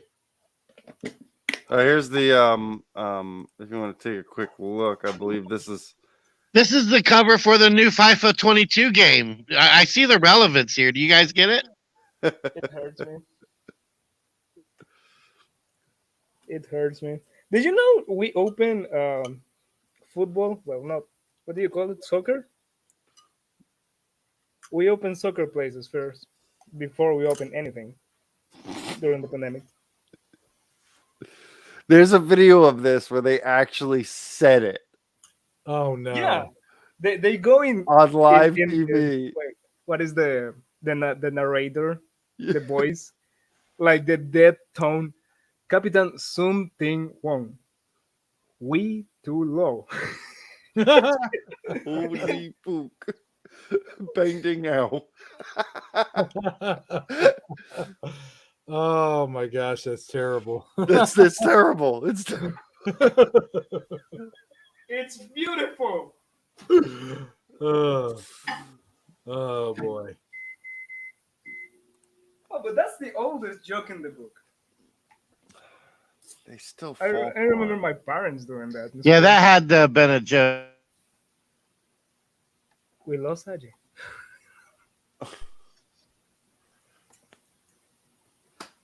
Oh, I guess Sedgie's gone. Sedgie, you're on mute. Sometimes I just Sometimes miss I the miss way the You guys way. lost me there for a minute. Yeah, we lost you just now too. something wrong. Yeah, I know. I just miss the way he say China. China? How did he say- China. Oh, yeah. Remember when China. Because it comes from China. I am very confused or very amused. Please continue. Well, the way Donald Trump used to say China, like when the reporters asked him where the you know what came from, and he would say the Chinese virus, and they're like, "Why do you call it the Chinese virus?" And he's like, "Because it comes from China." China. Oh, okay. So the way Donald Trump used to say it. Okay. I was like, did Kermit say China really weird or something? Did Kermit say? Today, kids, we need to learn about racial tolerance. All right, I think I'm back, guys. Yeah, you're back. When you gave Keith's dad the screen share, it screwed up my bandwidth somehow. Oh, sorry. What's this? I thought about? this isn't even really that funny. It's just I just thought it was cool. It's the perfect photo booth picture with the dogs in the photo booth. You know how it's normally a couple kissing or whatever. I just thought that was cool. I believe this is literally just the female dog just going next to him and say, "Behave." Okay. Look at the way he's looking at it. Yeah, I can kind of see that. But you know what's important about this picture is it has dogs in it. For a second, I thought you were gonna send an ifunny.com, Mark. Well, no. I'm trying to get your dogs to bark. No, I literally just bribed him. You ready? You ready for the analytical view here? Sure. Yeah.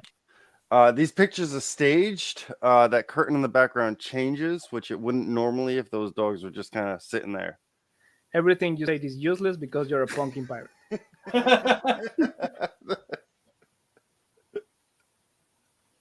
Yeah, that probably took them like a lot of pictures to get it just right, or either that or it was a camera, and they just freeze framed it, screenshot. Right. Yeah. Also, just for the sake of the stream, I literally just bribed my dog. I gave him just tomorrow's food, so he's like now easy beat like that is busy eating. Jesus Christ, English. No, you gave him tomorrow's food, so he's literally laughing now, but will cry later. Yeah. Yeah. That's how communism work, my friend.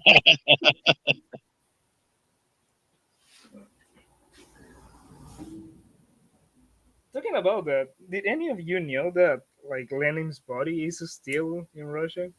It's still on full display. Oh, really? Yeah, Lenin's full embodiment. How do you say that? When they take the organs out and taxidermy body, embalmed body, is still on full display in Russia. Interesting. I don't know that I necessarily want to go see it, but I mean, yeah. I mean, not now. Not when Russia is about to invade Ukraine. I don't know, man. Yeah, I'm no, not right? very quite fond of that. I can't imagine being somewhere living in a country or a population where it's just normal for bombs to go off in your neighborhood, and yeah. Mortars flying across the sky in the middle of the night is just happenstance, There were a lot of videos flying around of what's called Palestinians schools just being completely desensitized to the sound. Like a bomb is flying and the teacher just closes the door and is like, okay. Oh, wow. Now, see this image here. this caught my eye.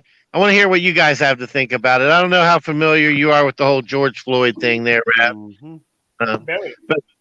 But calls for redesign of royal honor over offensive image. So somebody took the time to create a petition that says image of Saint Michael standing on Satan is reminiscent of George Floyd killing. Thoughts, boy. opinions? I'm triggered just looking at it. Yeah, again, you're a punk in your opinion doesn't matter. Now, here, if you ask anyone, regardless of age, and this is just a cultural thing, I believe, because we are very diverse in everything. Everyone will always tell you that you need to separate the art from the artist. That's it. And if something happens, like nothing, like for example, this is beautiful. This is good and gorgeous. Why would you want to take it down? Also, it's history. Why would you want to take it down? And it's cultural and it's significant and it has a deep meaning and purpose, and it's full of ideology and prose and yeah, it's artful, yeah. But and the last thing I would think of looking at that is the George Floyd thing, but somebody who thinks that way would be offended, and it's not my fault that that's the way they think. I Well- saw. Go ahead. Kid. I would say that what bothers me is that this call, which it doesn't state it specifically, but they think they put a racial significance to this, and that was something I don't put with the George Floyd killing, is that while it was police misconduct, not racially motivated. Yeah, it could have just as easily been a white junkie under his knee. Yeah, I agree. Right. It was. I mean, the guy that had his knee on it was doing it because people were telling him not to do it, and he had a whole power trip. That was the thing. But as far as like this petition, I think this petition is racially motivated when it shouldn't be, and I think that's ridiculous. Here is the thing. When it comes to that, the facts are the facts. It was a white person on top of a black person's throat, I believe. Yeah, in the image, I mean, I have to admit, when I watched that video for the first time, I mean, my heart sank for the guy. I mean, I didn't know anything about who he was or what the scenario was, but I heard all the people telling him he can't breathe. I heard him saying he can't breathe, and I watched the expression on that cop's face while he was. I mean, I was affected. I can see how anybody could. I don't see how anybody could watch that video and not have some type of empathy for the man, right? And that's the point. Like, it's not if you think it was racially motivated. That's not the point, because most of the people, not even me, like, we don't saw it with full context. I don't believe you saw it with full context because you weren't there. You saw the videos that people posted. You never saw what happened before. You took people's words for granted and videos for granted. Right. But the image that it displays became racial just because of what it is. Yes. And the whole thing that America has with racism, I don't know, man. Americans nowadays are weird because Remy, for example, is in Europe, and most of the people we talk about, like, everyone openly talks about racism, openly talks about all things, like being very misogynistic. But most new generations and old generations from America see race as something very touchy that you shouldn't touch, you shouldn't do this and that. I just don't get it. Oh, I got a story for you. My son's name is Jackson. Like, we named him Jackson, and Jack for short, but Jackson. And I went and took him to my when we were showing him around, we did the rounds and stuff. And I remember going to my meme, God bless her soul, and I handed her the baby, and I handed her over and said, Meme, this is Jackson, your new grandchild. And she looked at him and she goes, "Oh my goodness, he's so adorable." And then she looked up at me and my wife and goes, "Why did you give him a black name?" I was just like, "What?" You can't say that anymore, baby. But that's the point. You are very old, and you say that. Why would you say that? Why would you care? Well, I was only 21 at the time. Yeah, but why would you care? Like, my grandparent has literally told my grandmother while we were on the dining table that he's waiting for his food, and that women are not useful for anything else than just cooking and making babies while we were eating. And the topic wasn't even about it. And no The one topic cared. wasn't even about it. It was No, just a random statement. yeah, because his food was cold, I guess, and he just said that out loud. No one cared. Everyone just looked at him and said, "Oh, Grandpa." We should probably move to another meme. We'll get another meme. It's about to get political. Oh, Hebrew turned into a gremlin. Yes. He said he was going to do that.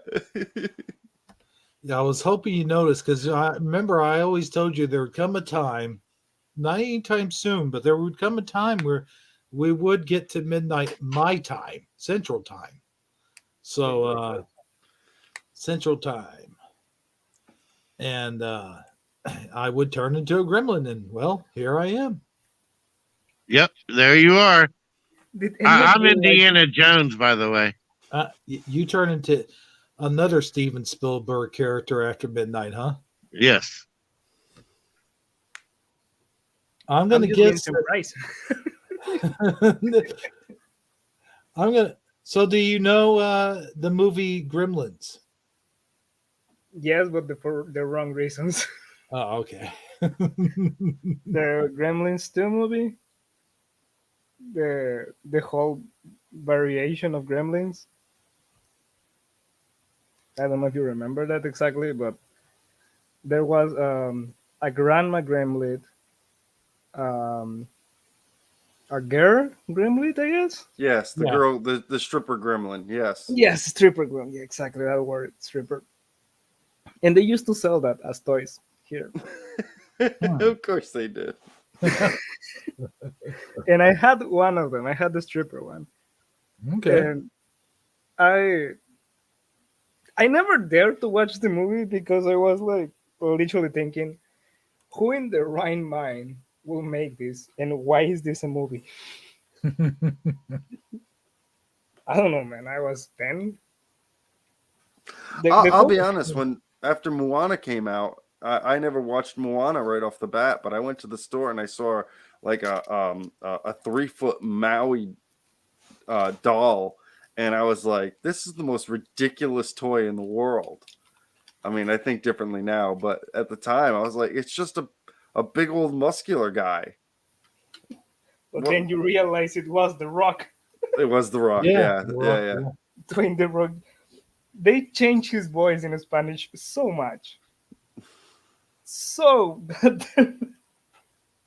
it doesn't even sound like anything at all. It's awful. I like this one. Go ahead and read it, Hebrew. You suck. Bring back Orange Man with hot wife. Was that racist? You just made me remember. Did you saw the Fox? It was Fox. Keith, you can disprove in this one. Was it Fox News or was it CNN? The one that said Kim Jong is either dead, missing, or just. I don't know.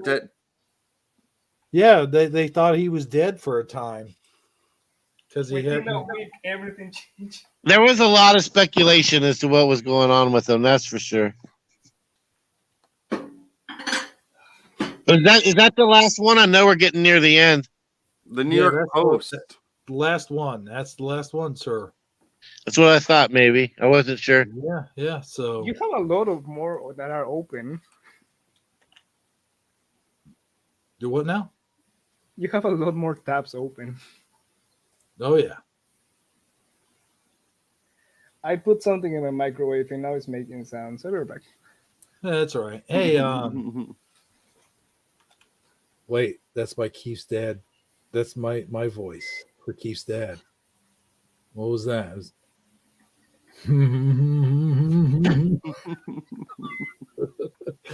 I don't know. I'm working on. But anyway, gentlemen, it's been a pleasure being on this show here tonight with you guys. You've been awesome. Thanks for joining us, Keith's dad and Rav. Thanks for being on, man. It's the first time you've been on my channel. Yeah. So And it probably will be the last if whatever put in the microwave explodes, but that's okay. yeah, well, I hope not. Yeah, and I wanted to tell you guys, I'll try to be there this coming Wednesday for whatever movie you're airing. Do you know what movie you're doing this Wednesday? Next week? This Saturday. I meant to say. Yes, we do. It's not released yet, but yes, I know what movie we're doing next week. Do you want to announce it here now, or do I you would want to? be happy to announce it just for you, Saji. Let me look something up. Wait, do I know what it is? No, you don't. Yes, you do. Yes, you do. So on Saturday we're doing All the Kind Strangers. That's the name of the movie. Wait. I want to see if he's going to blow up. Hold on. Oh, it's actually beeping. beep, beep, beep. Yeah, Saturday is All the Kind Strangers, and you do have an open invitation for anytime you can make it, Saji. Open invitation. That's what we got for Saturday. That one's scheduled on the channel. But next Wednesday we're doing The Wonderful Land of Oz. Okay, I don't know. Is that like a? Is that? Did that come out after Wizard of Oz? Yes, it came out in 1969. Yes, Is much after. Is it a sequel? No, it's an original. It's actually more based off of the book. Oh shit! Okay. Now that you say that, I remember now that they made that, but I never have seen it. I think Rav has lost. I think Rav has lost all feelings to his fingers, or maybe his mouth. I don't know. And to give you a little background here, Saji, is what I usually do is there's two ways to watch it. One is to just watch it, the way Rav watches it. He'll just come on and start watching it on Wednesdays. But we do release the video the day earlier. So if you want to get a jump on the video, you can actually watch it the day earlier so that you're more prepared when you come on. That's what I usually do. That's something you shouldn't. You totally shouldn't do. Why would you ever I'll probably have Rav mail me some Oxycontin and regardless, this movie will make you feel like you're on Oxycontin. This movie is a trip. Every single movie we watch is a trip. Yeah. This one literally has characters made out of paper mache. Oh. Okay. So it's terrible. Sounds like something I would make. It sounds like a really thin character development, my friend. It's really bad. It's really bad. It's a very what's the word that I'm looking for? It's a faithful adaptation of the 1904 novel. That's what I would say. It's very close to the novel. Adaptation. All right. Yeah, like it's closer to the actual book than The Wizard of Oz was. I've never read the books. Maybe that'd be something I might see what the audio book, because apparently that the Wizard of Oz is a part of a series of stories. Yeah. And that's just one of many that you can go into the Land of Oz and experience. Yeah, there's actually. Go ahead. I was gonna say in all the books that he made, there's actually one character that's in all of them except for the Wizard of Oz. It's like Uma or something like that. Yeah, I think it's called Uma. Ozma.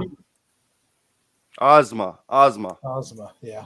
But they were relatively not that they were relatively obscure, and the books were not that popular. I mean, they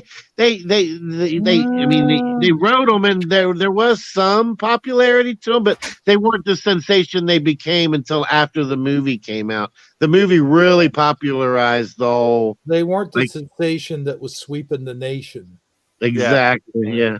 What's funny? I will say this. Okay. I will say this real quick: is the actual sequel that took place in, I think it was 1984, Return to Oz, I think was more faithful to the books, if I'm not mistaken. Well, it did have Jack in it. Yeah. Because Jack was a big character, but I'll be honest, that was the thing of nightmares, that movie. It was, yeah. To anyone that likes to say the Wizard of Oz was a faithful representation or whatever, I really like to show them this picture of the Tin Man just holding a gun. Yeah. The Scarecrow. That's a Scarecrow. Yeah, that's a Scarecrow.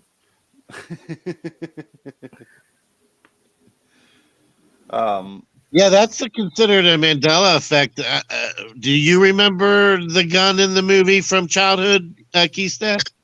No, did he actually have a gun? When did he have a gun? Yeah. Yeah, he has a gun now in the movie. I don't remember him ever having a gun. If he had a gun, he should. That movie would be a lot different. Interesting fact about the Wonderful Land of Oz is that the director, the creator of this, this is the people who made it is called Jinju's Army of Revolt, and this is their first real movie. Prior to making this movie, they made nudie films. Oh wow. Yeah, Berenstain Bears authors used to make animated adult comics. Yes, they did. Before they made the Berenstain Bears. Yep. You always got to start from porn. And the thing is, Michael Bay used to make pornos before he made actual movies. If you guys, I want to see one of them. Well, let's just the climaxes were very explosive. The climax. I see what you did there. Yeah. Kind of looking for porn. Because he likes explosions and also explosion. Oh my God, you are right. Oh Jesus Christ, he made a lot. Yes. Yeah. Yeah. Oh God.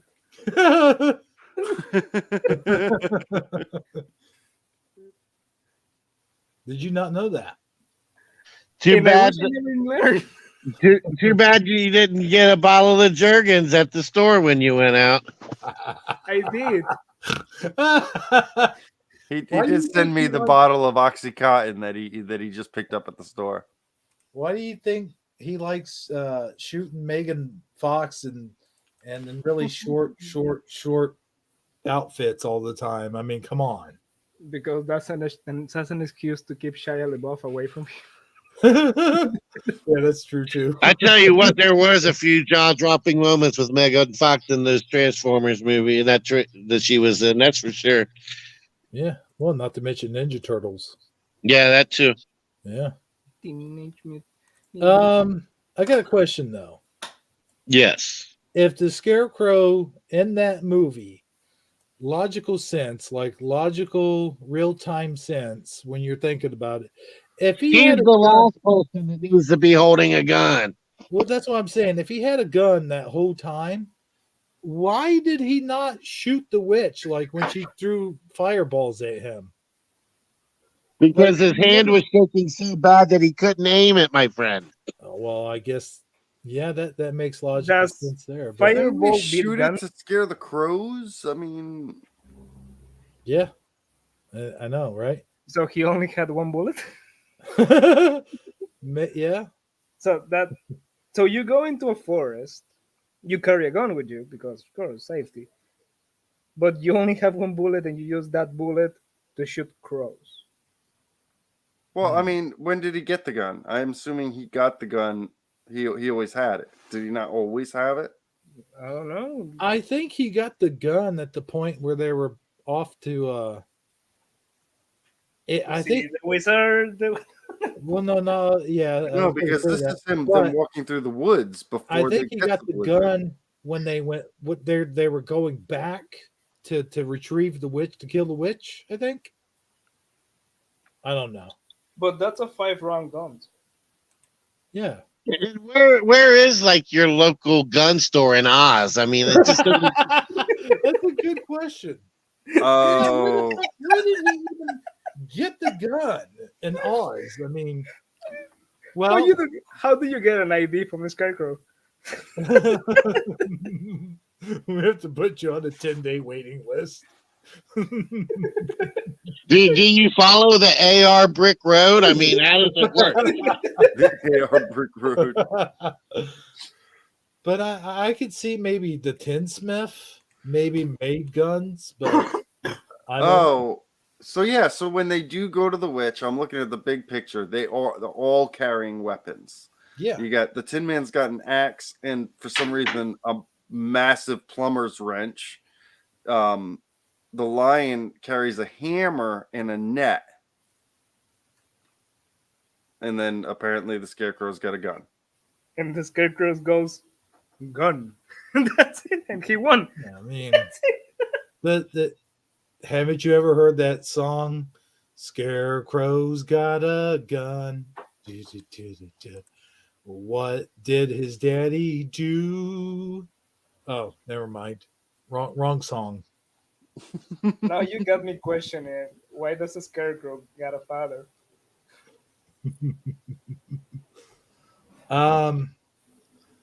So yeah. Oh, that's the oxycodone, by the way. I see that. And that's the stream in the background. It's a stream in the background. And I'm not even gonna use it. I'm literally going to. Man, that blows my mind. You could just go to the pharmacy and just buy it straight off the shelf without a prescription. I mean, they ask for it, but it's not like they are going to ask you twice. Man, wow. That blows my mind. I seen a lot worse. You know what the coca leaf is, right? Like what cocaine is made from. Cocaine. Yeah, hikers chew on the leaves when they're hiking to have extra energy to make the hike. Isn't that poppies? Don't they make them out of poppies?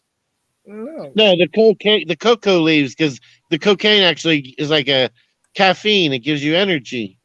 Yeah, and people chew that to cope with the loss of air when you're in altitude. Right. So in the airport here in Cusco, they give you that for free to use to chew on the airport. Poppies is opium. Right. It really does. I mean, that story that he just told about being able to go there, that really does give testament to how you can have too much government regulation. And it just seems like as more and more time goes by, more bureaucrats create more regulations. You have to have a license. You have to register. I mean, if you want to, if I wanted to go remodel my kitchen, in my house right now, I technically I have to go check with the city or the county, I should say, in the state, and I have to get a permit before I can even change my countertops and my plumbing in my kitchen. It's my house. I should be allowed to go up to Home Depot and do it and not involve the state. That's just way too much regulation. I love the idea that you didn't went to the point of going, if I want to go to the goddamn kitchen, I don't want to go to a whole PSA. I don't want to sit to a security tape in order to make me a goddamn sandwich. Yeah, I have to get before I can get the milk out of the fridge. I have to go downtown.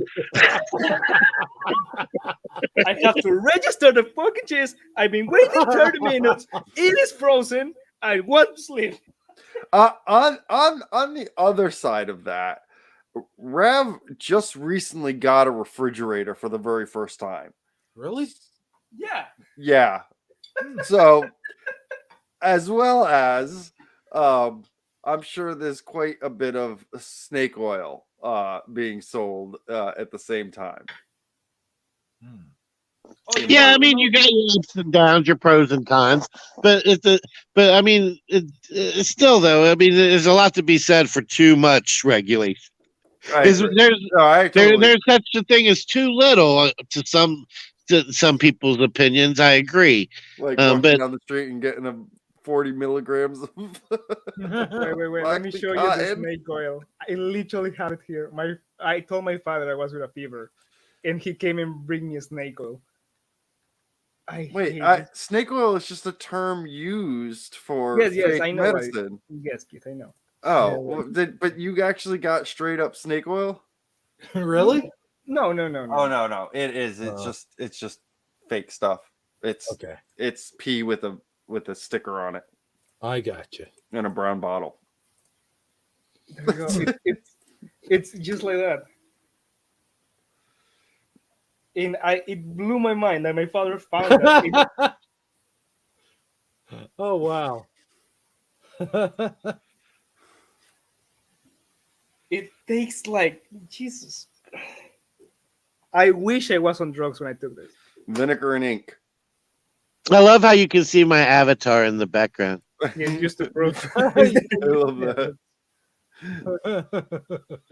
But this thing is made of everything quote unquote natural, but somehow they forgot to erase the word cocaine because it literally says cocaine, extract of cocaine. It doesn't say extract of coke, it says extract of cocaine.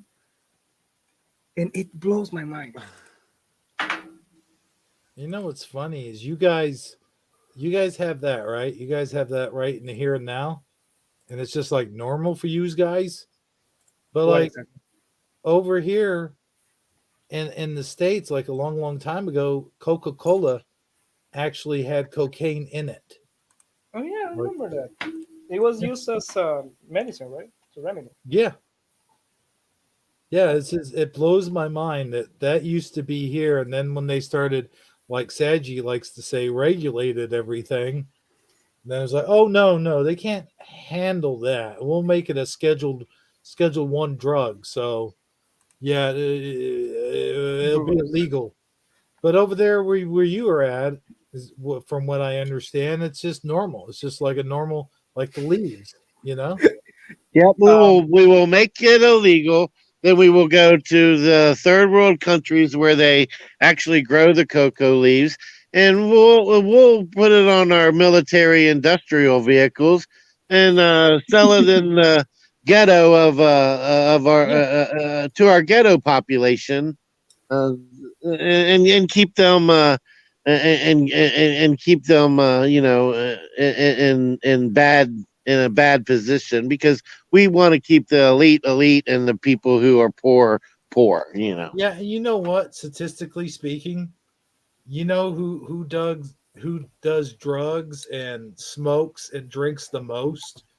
Cocaine is definitely a rich people's drug because poor people can't afford it. Let me finish. The who smokes cigarettes and drinks alcohol and does drugs the most though in the United States of America? The poor people, the poorest people are the ones that are most addicted to the stuff. Yeah, for sure.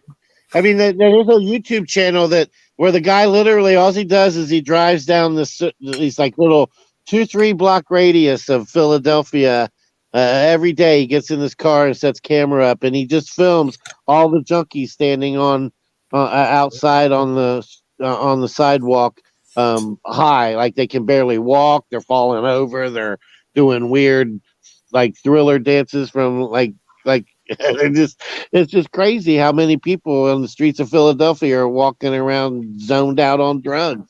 Yeah. And you know what's even weirder is like the lowest form of drugs, like the legal stuff like alcohol and nicotine is the most expensive. I'm talking about legalized.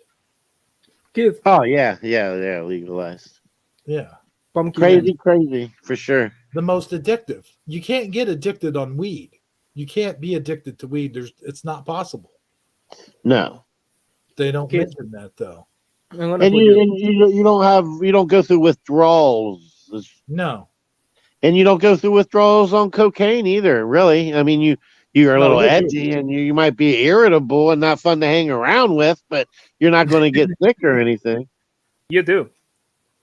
You do Cocaine, from you the do. coke from the coke leaves. You do. Yeah. I would say you do When more I was so than in the jungle near to the mountain, I had to chew that for a month, and it when it ended, like when I had to go back to where I am right now, it it felt weird. It just felt I felt more sweaty. I felt more, and I knew it was withdrawal, but I wasn't craving for the coke itself. I was craving for the environment somehow because everything was connected to it. Well, it's funny you should say that because I watched a recent documentary on John Belushi, and they say at the time he was hooked on cocaine, and then I was watching. There was a certain part, that Dr. Drew guy, you know what I'm talking about. So No. Dr. Drew comes on. He's like, most of the time when people are hooked on cocaine, they're not actually hooked on it. Like it's psychologically that they're addicted to it. That's exactly what Philo Fire just said. But it's more of a psychological addiction. Like you have to have it or you feel like you're going to die. Like you feel like you're going to die if you don't get your next fix or whatever. And I've never personally used cocaine or anything like that, but it does seem to make sense. I mean, I don't know how you felt about it, but well, you smoke, Hebrew, right? Yeah. You don't know it, but you live your life around smoking. You plan ahead for it. Right. For when you're going to run out of cigarettes, when you can smoke, when you need to go buy another pack, when you go to work, when you take a break, you can go smoke. Like it becomes natural habit for that. So the addiction of smoking is actually just ingrained in you at the time. Right. That's why I learned that with cigarettes, where it's like cigarettes are incredibly addictive, even not the because of the withdrawal, but the way that you just naturally live your life based on it. Yeah, I wanted to ask you about it. Like, I was trying not to put you on blast too much, but how much do you spend on cigarettes? Like, being completely honest, because you make your own, because you're fancy and hipster and all that. I spent $20 a month on cigarettes. Yeah, 30 for me. Same. But that's because I roll my own as well. Yeah. Yeah, I don't roll my own, so I would say a week. Let's see, 2 packs of cigarettes. 2 packs of cigarettes last me for like 3 days. So 2 packs here where I'm at of my brand, what I smoke is like nearly $9 a pack. I'm gonna be like 18 times 4. Straight. So it's like 18 times 4 is 72. $72. Yeah. And I'm gonna be like completely straight up with you. I know a guy who is part of my family. He lives in the US. And any drug like marijuana, cocaine, whatever, is cheaper. It's way cheaper than you ever imagine. And it's concerning. It's really concerning because how like you make that so much cheaper, but you say it is so much addictive. Yeah. And I don't know. I mean, when I was just chewing on the coke leaf, I felt attached to the moment, to the month I spent doing that. Which, what did you say, Keith? It takes 20 days to get rid of a habit? 21 days to start or get rid of. Yeah. So I was. We're not talking about really addicted stuff. It's more just regular, normal habits. Yeah, and you get used to the habit, and that's when your body starts to react to it. Like, let's say you want to quit cigarettes now. How long would it take you to start feeling like you're something missing in your life? Yeah, and also got to keep in mind, guys, that there's a big difference between chewing on a cocoa leaf, or even a pack of them throughout the course of the day, than freebasing cocaine straight to your brain. And I Oh, mean, Jesus Christ! yeah, there's a huge difference there. One's like a. Thank you for that, Saji. We were getting a little too real. We needed that. Yeah. No, I was just saying, like, in that if I am doing just that, and I felt that way, I mean, it's understandable from that side. That's weird. Wait, did you actually plan ahead to smoke? Oh yeah. Yeah. Yeah. Yeah, the especially more you if- think about it, the more your life almost completely revolves around cigarettes. But you get so used to it, you don't even think about it. especially if you know like the weather's getting bad or something, you're running low, you'll actually go out and buy 4 or 5 packs just to prepare for it. I mean, that's part of your preparedness for, like a bad storm or something, just as people would do for food or in water, It's the same And thing. how do you feel if, in case of emergency, you can or you don't have it? Oh my gosh. I That's mean, not healthy. that's tragic. It's a tragic moment. It really is. That was an instantly. Oh, God, Then Jesus, you no. experience severe anxiety thinking like that. You go outside screaming, "Thank you, nature." Yeah, when I like, for instance, because I make my own cigarettes, I don't make them by the pack. A lot of times I make them for what I need them for. So like I'll make cigarettes, even during the live stream. But when I go out, on the rare occasions I go out, I'll have to know what I'm doing, and I'll make cigarettes for that, maybe a couple extra. But if I end up having to stay out for too long, it can't happen. I got to go back home and make more cigarettes, or go buy a pack. That's right. That's right. So, but you don't even picture yourself or your life without having that. No, you don't even consider that an option, really, do you? Yeah. Oh, Jesus. Of not having them? No. It's just a part of you. You carry it around with your wallet, your keys. That's Yeah. what you check your pockets: cigarettes, keys, wallet. Yeah. Yeah, let's say I got $20 in my pocket and it's Wednesday and I get paid on Friday and I got a quarter tank of gas and I know I need at least a half a tank to make it to work. I'm going to buy 2 packs of cigarettes, put the rest in the gas tank, and not drive anywhere else but to and for work until I get paid. It's the way I am too. Like if I have $40 in my pocket and I know I need at least $20 to get me 2 packs of cigarettes because I got it all mapped out, everything, I will actually skip on groceries sometimes and wait it out. Yeah, it's if you only have $20 and you need cigarettes for the week, but you also need gas, you buy the cigarettes and you call your mom and say, "Mom, can I have some gas money?" Yep. That moment in the store where you're looking at the carrot and thinking to yourself, "Can I smoke this?" But this is we say this like it's so absurd, but it's actually a very natural, just ingrained thought that we do. We don't even really think about it most of the time now. Like it's just what we do. No, I mean, I get it. Like that's a reaction you just have at the moment, but at the same time, it's like, I mean, for me, that's completely new. I change things constantly. I always think about it. It's similar to eating. I've always felt, because it's like, yeah, I can go without it. Obviously I can't go without a cigarette as much as I can go without food, as weird as that sounds. But after a while, when you start to get really hungry, all you can think about is eating. And cigarettes are the same way. The moment you start getting a craving, it doesn't matter what you're doing. All you can think about is, how can I get a cigarette? I got a confession for you. Back when I was a kid, I didn't ask people to buy cigarettes for me, but I used to hang out at the mall, and this is very embarrassing. But I was a kid back then.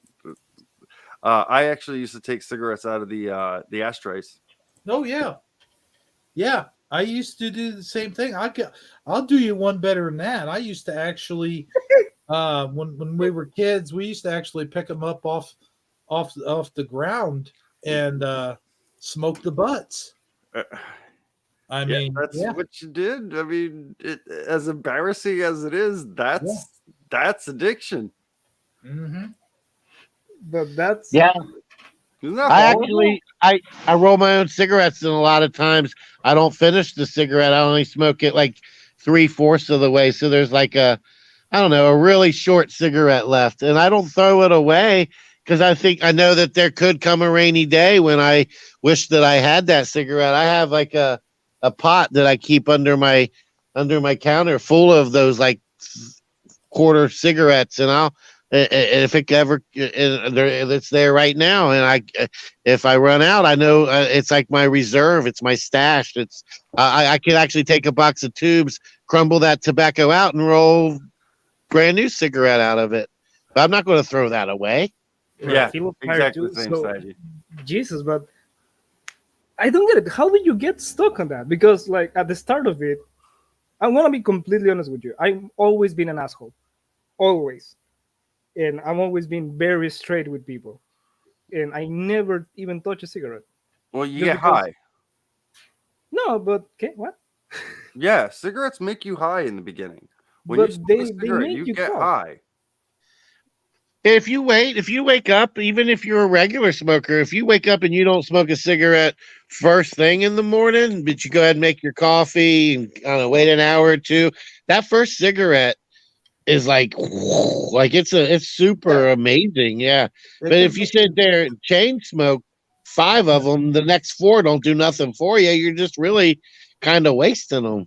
Yeah, well, you know my story. I mean, I won't retell it, but I didn't smoke for 3 months for this past year, and I went when I was able to. I went and got a pack of cigarettes, and I smoked a cigarette. I had to sit down. I couldn't even stand up. Yeah, you get dizzy, don't you? Yeah. Yeah. Is that moment of the day when you decide, you know what, I do want Taco Bell. That's exactly. No, but it's so weird. Like I've been offered cigarettes, marijuana, whatever, and I never like been attracted to any Good. of it. And always it's so I'll tell alien. you what's so weird is like when I used to go to bars and stuff, like I would quit smoking for a while, and I would do pretty good at it. And then it wasn't until that moment where I go to a bar, and this is when they still allowed smoking in bars, and you go to a bar and you sit down and be drinking, and then you drink for a while and be hanging out with your friends and talking, blah blah blah, and you just had to have that cigarette. You're like, oh my god, I need a cigarette so bad, I can't stand it. And after a while, you get so buzzed, you just forget your ambitions and everything. You're just like, fuck it, give me a cigarette, bruh. And then you, next thing you know, you're back on them again. That's how good it is. I will say, if I could just like wake up and not get any cravings or have any sort of like retaliation from not smoking, I wouldn't. I would quit smoking. Yeah, but I've kind of given up on that at the moment. what I did at one time is I started vaping the quit smoking, and it actually worked. And then I stopped the vaping and just wasn't doing anything at all. But I would puff on a cigar every once in a while, and that wasn't the same thing as smoking because you're not inhaling. But I even stopped doing that, and then like it worked for a good 6 or 7 months or so. But then when I went to a bar, that's when it would all fall apart. But even then, I would say, okay, I'm in a bar, I'm not going to smoke, but I am going to vape. So I always had that as a backup just in case. But then after a while, the vaping and bars, it just didn't mix as well. It's like you just had to have that cigarette. Same thing with coffee.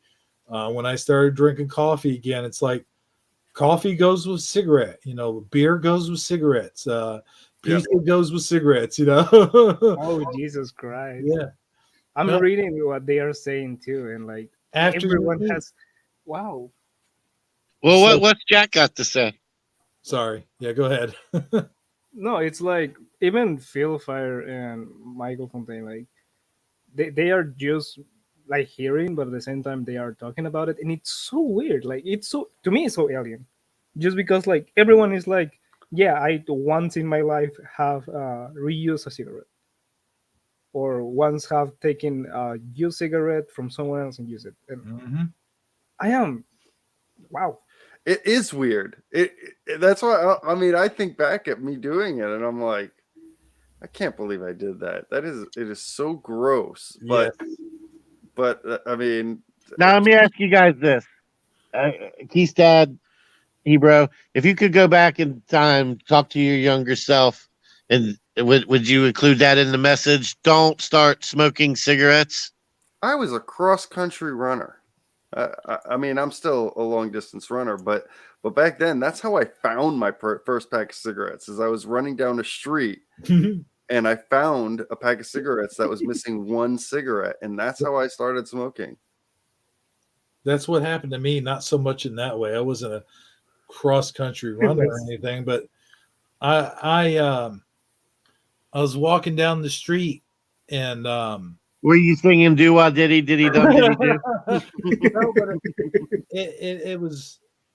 They were sitting on top of something. I don't remember if it was a garbage can or like a barrel or something. And I remember looking at them, and they were kind of wet because it had been raining, but they were still dry inside. Is back when hard packs were a thing, and I was just curious, so I opened it up, and there was about 3 or 4 cigarettes left in that thing. I'm like, hell yeah!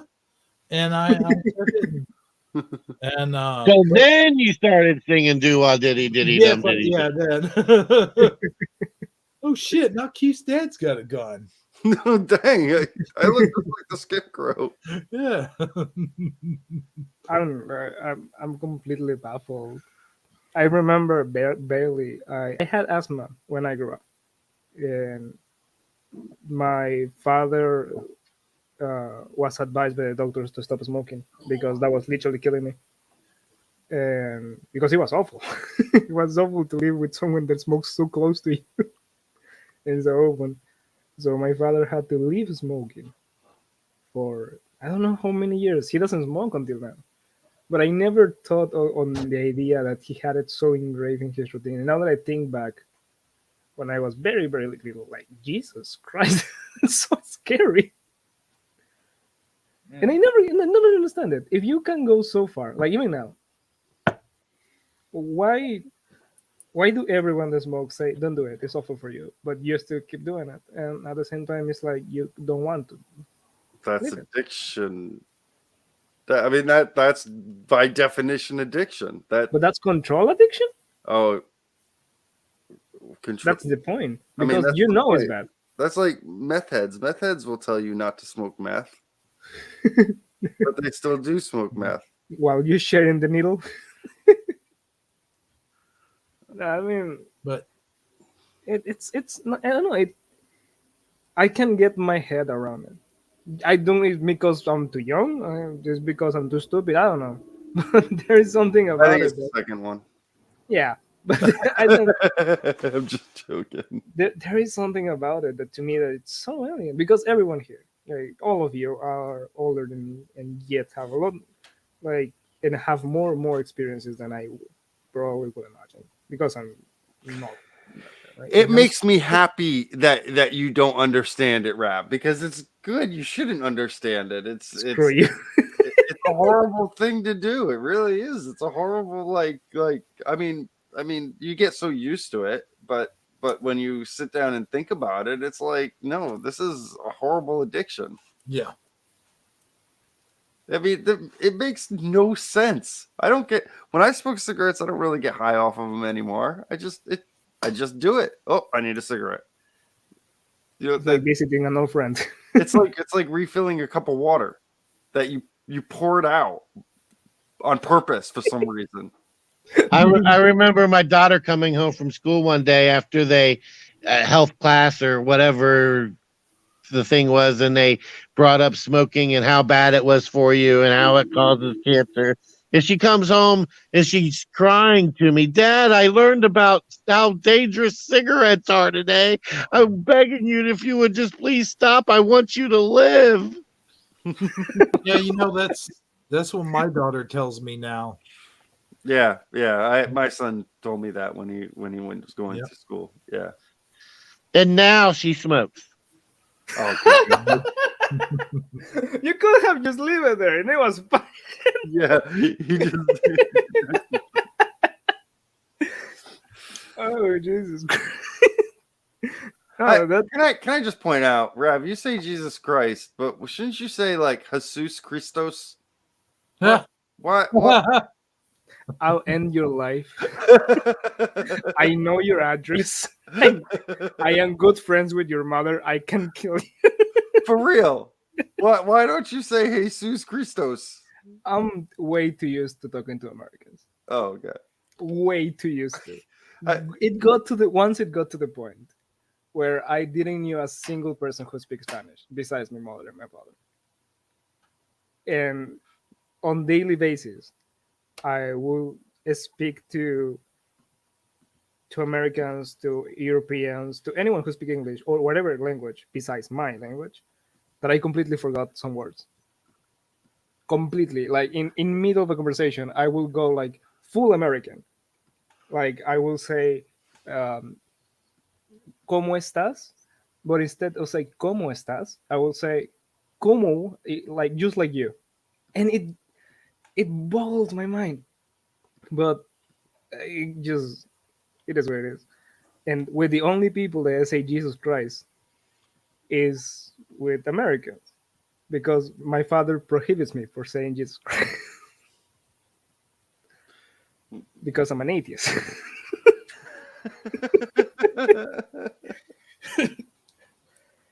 So every time that I say it, like, oh Jesus, every single time that I say that, my father will say, aren't you an atheist? And I just got so tired that I just stopped saying it. Oh, good God. So it's just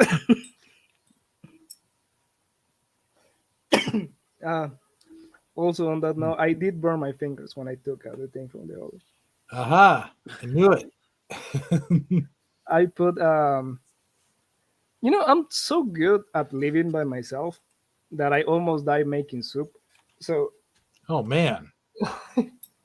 I put a bowl of glass in the microwave, just thinking, yeah, it's gonna heat up, but apparently it wasn't made for the microwave, so it got way too hot. And when I touched it, I wasn't prepared for it. I just like full hand grab it, and I screamed. Immediately went to the bathroom. And no, but that topic just left me in a weird state of mind.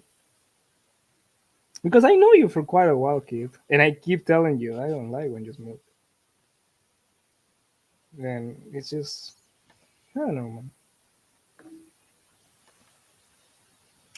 How have any of you, like when being younger, questioned yourself and what you're doing? Don't say like looking back, but look at the second, question yourself.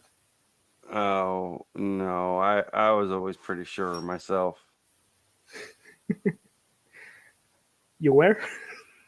Am. You still are. yeah. I've always been like this. What I think is just right.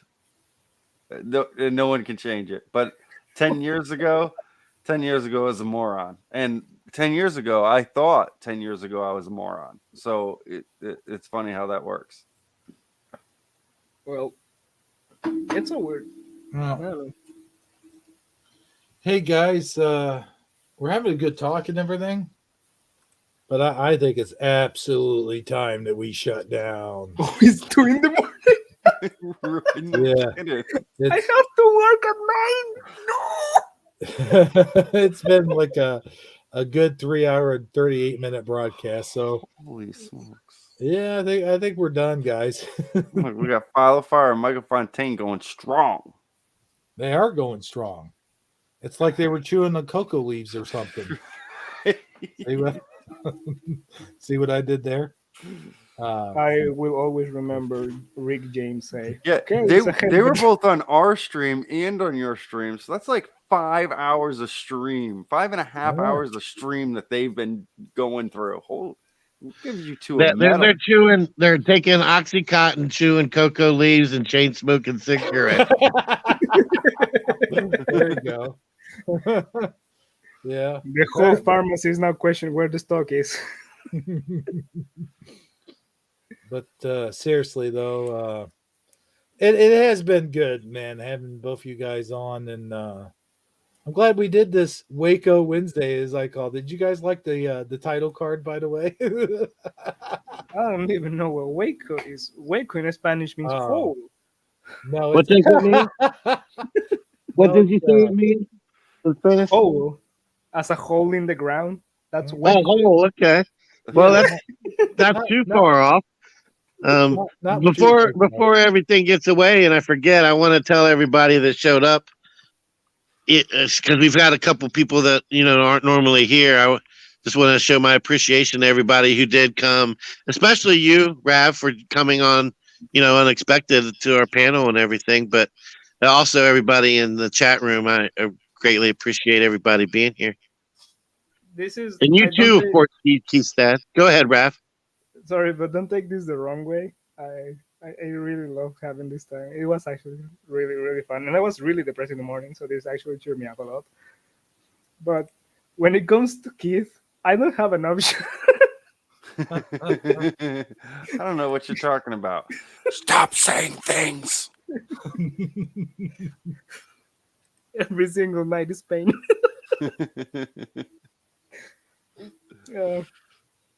He didn't even tell me. If I show you the message that he sent me, he just sent me a link. I was in chat. Did you even notice I was in chat when you sent me the link to the stream? To what stream? To this the stream we're in now, or the one from earlier?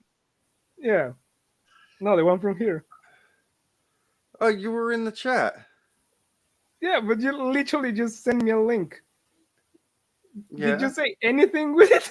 I did. Well, I said it on the air because I assumed you were listening. But when I said it, I sent it to you. But because there's a slight 5-10 second delay, maybe it seemed like you just got a link beforehand. Yeah, we were actually talking about it. So yeah, you probably got the link before you heard us talking about it, though. Yeah, I was trying to fix my computer because I told you it just turned off.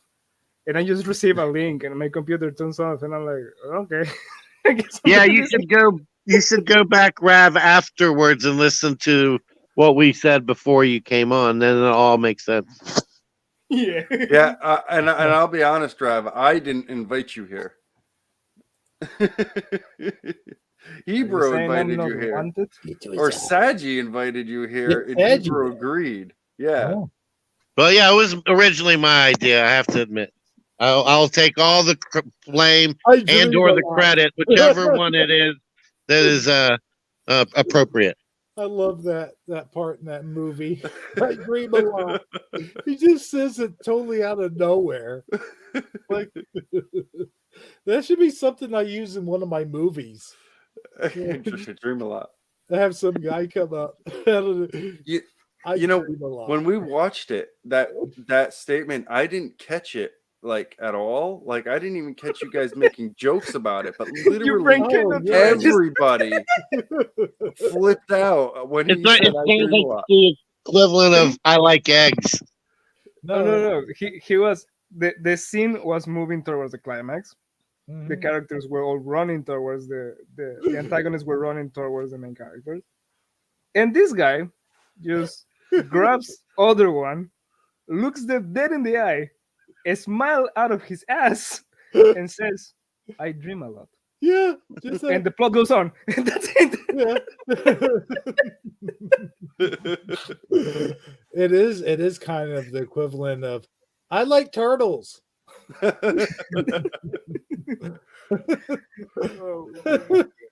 gonna have to plan to watch that movie again at some God. point. I Not don't soon, want to. but Yeah. Therapy is not worth it. right now that's the favorite movie. Well, I feel like I don't know the movie. What's the title? Satan's Cheerleaders. Okay. You know Wait, what would just send- be? I'm sorry. Go ahead. I was going to say, you know, it'd be kind of cool, Rav, if you could clip out some of this show and do like the crazy shit like you did for Keith's dad. I am like- doing it already. He's mine. You can't have him, Hebrew. Hey, now. No, I'm joking. I was doing it already. I asked you at the start. You gave me consent. You cannot retract yourself. That's all it- No. I just think it would be kind of cool. You clipped out like, what was that crazy shit you had me doing? Like dressed like Orko, and then I was like, because I thought your name was something else, and it was like rapist or something. Rappiness. That's what you said. You said I said rappiness. rappiness. And I'm looking at it, and I'm like, wait, if that could that be There a it is. long There it is. long A?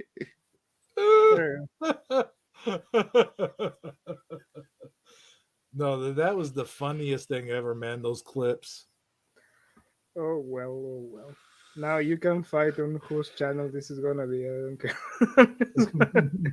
I can do 2 parts as well. I guess it's 2 a.m. I have to be connected at my job at around 8 a.m. Oh my gosh.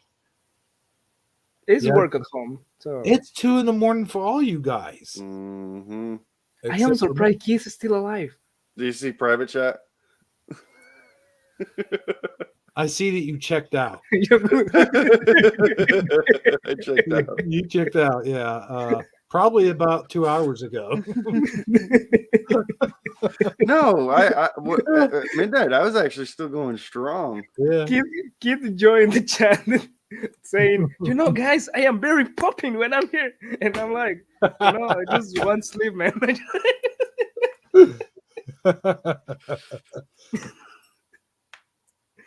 I dream a lot. It's time to die. Oh, well, hey guys. It's been nice having you on, and good night. My name is Carlos Monsanto Santos Cantantos. You killed my live stream. Prepare to die. Yeah. Right. No one says No. anything about that never again. no one said that or repeat that ever again, and Yeah. just bring it on 1 second, 1 moment, a month later, and just feel how weird it's gonna feel. Okay. Yep. Goodbye, everyone. Thanks everyone for joining us, and we will see you Saturday on Keith's Dad's channel. Yay. Yay. 9 p.m. Eastern. I mean, it's only File and Fire and Michael Fontaine. They're going to be there. I believe in everyone that is gonna rewatch this, and I'm gonna make sure that everyone rewatches it. There you go. But yeah, seriously now, this time for sure. Good night, everybody. Good night. Good night. Well, it's time to say goodbye, folks. Adios. So long. See you next time. Don't forget to watch Shifty Sunday, Taco Tuesday, and Slap Your Butt Saturday. Every week, we have a new live stream headed your way. And of course, I put videos only about every other day on the channel, by the channel. So, remember, folks, snakes don't always bite, but when they do, get a .22 revolver and shoot their ass. Thank you. Have a good night, everyone. Do. Hey, Charlie, what are you doing over there? I'm eating a chili dog. Oh, hell. Do, do, do, do.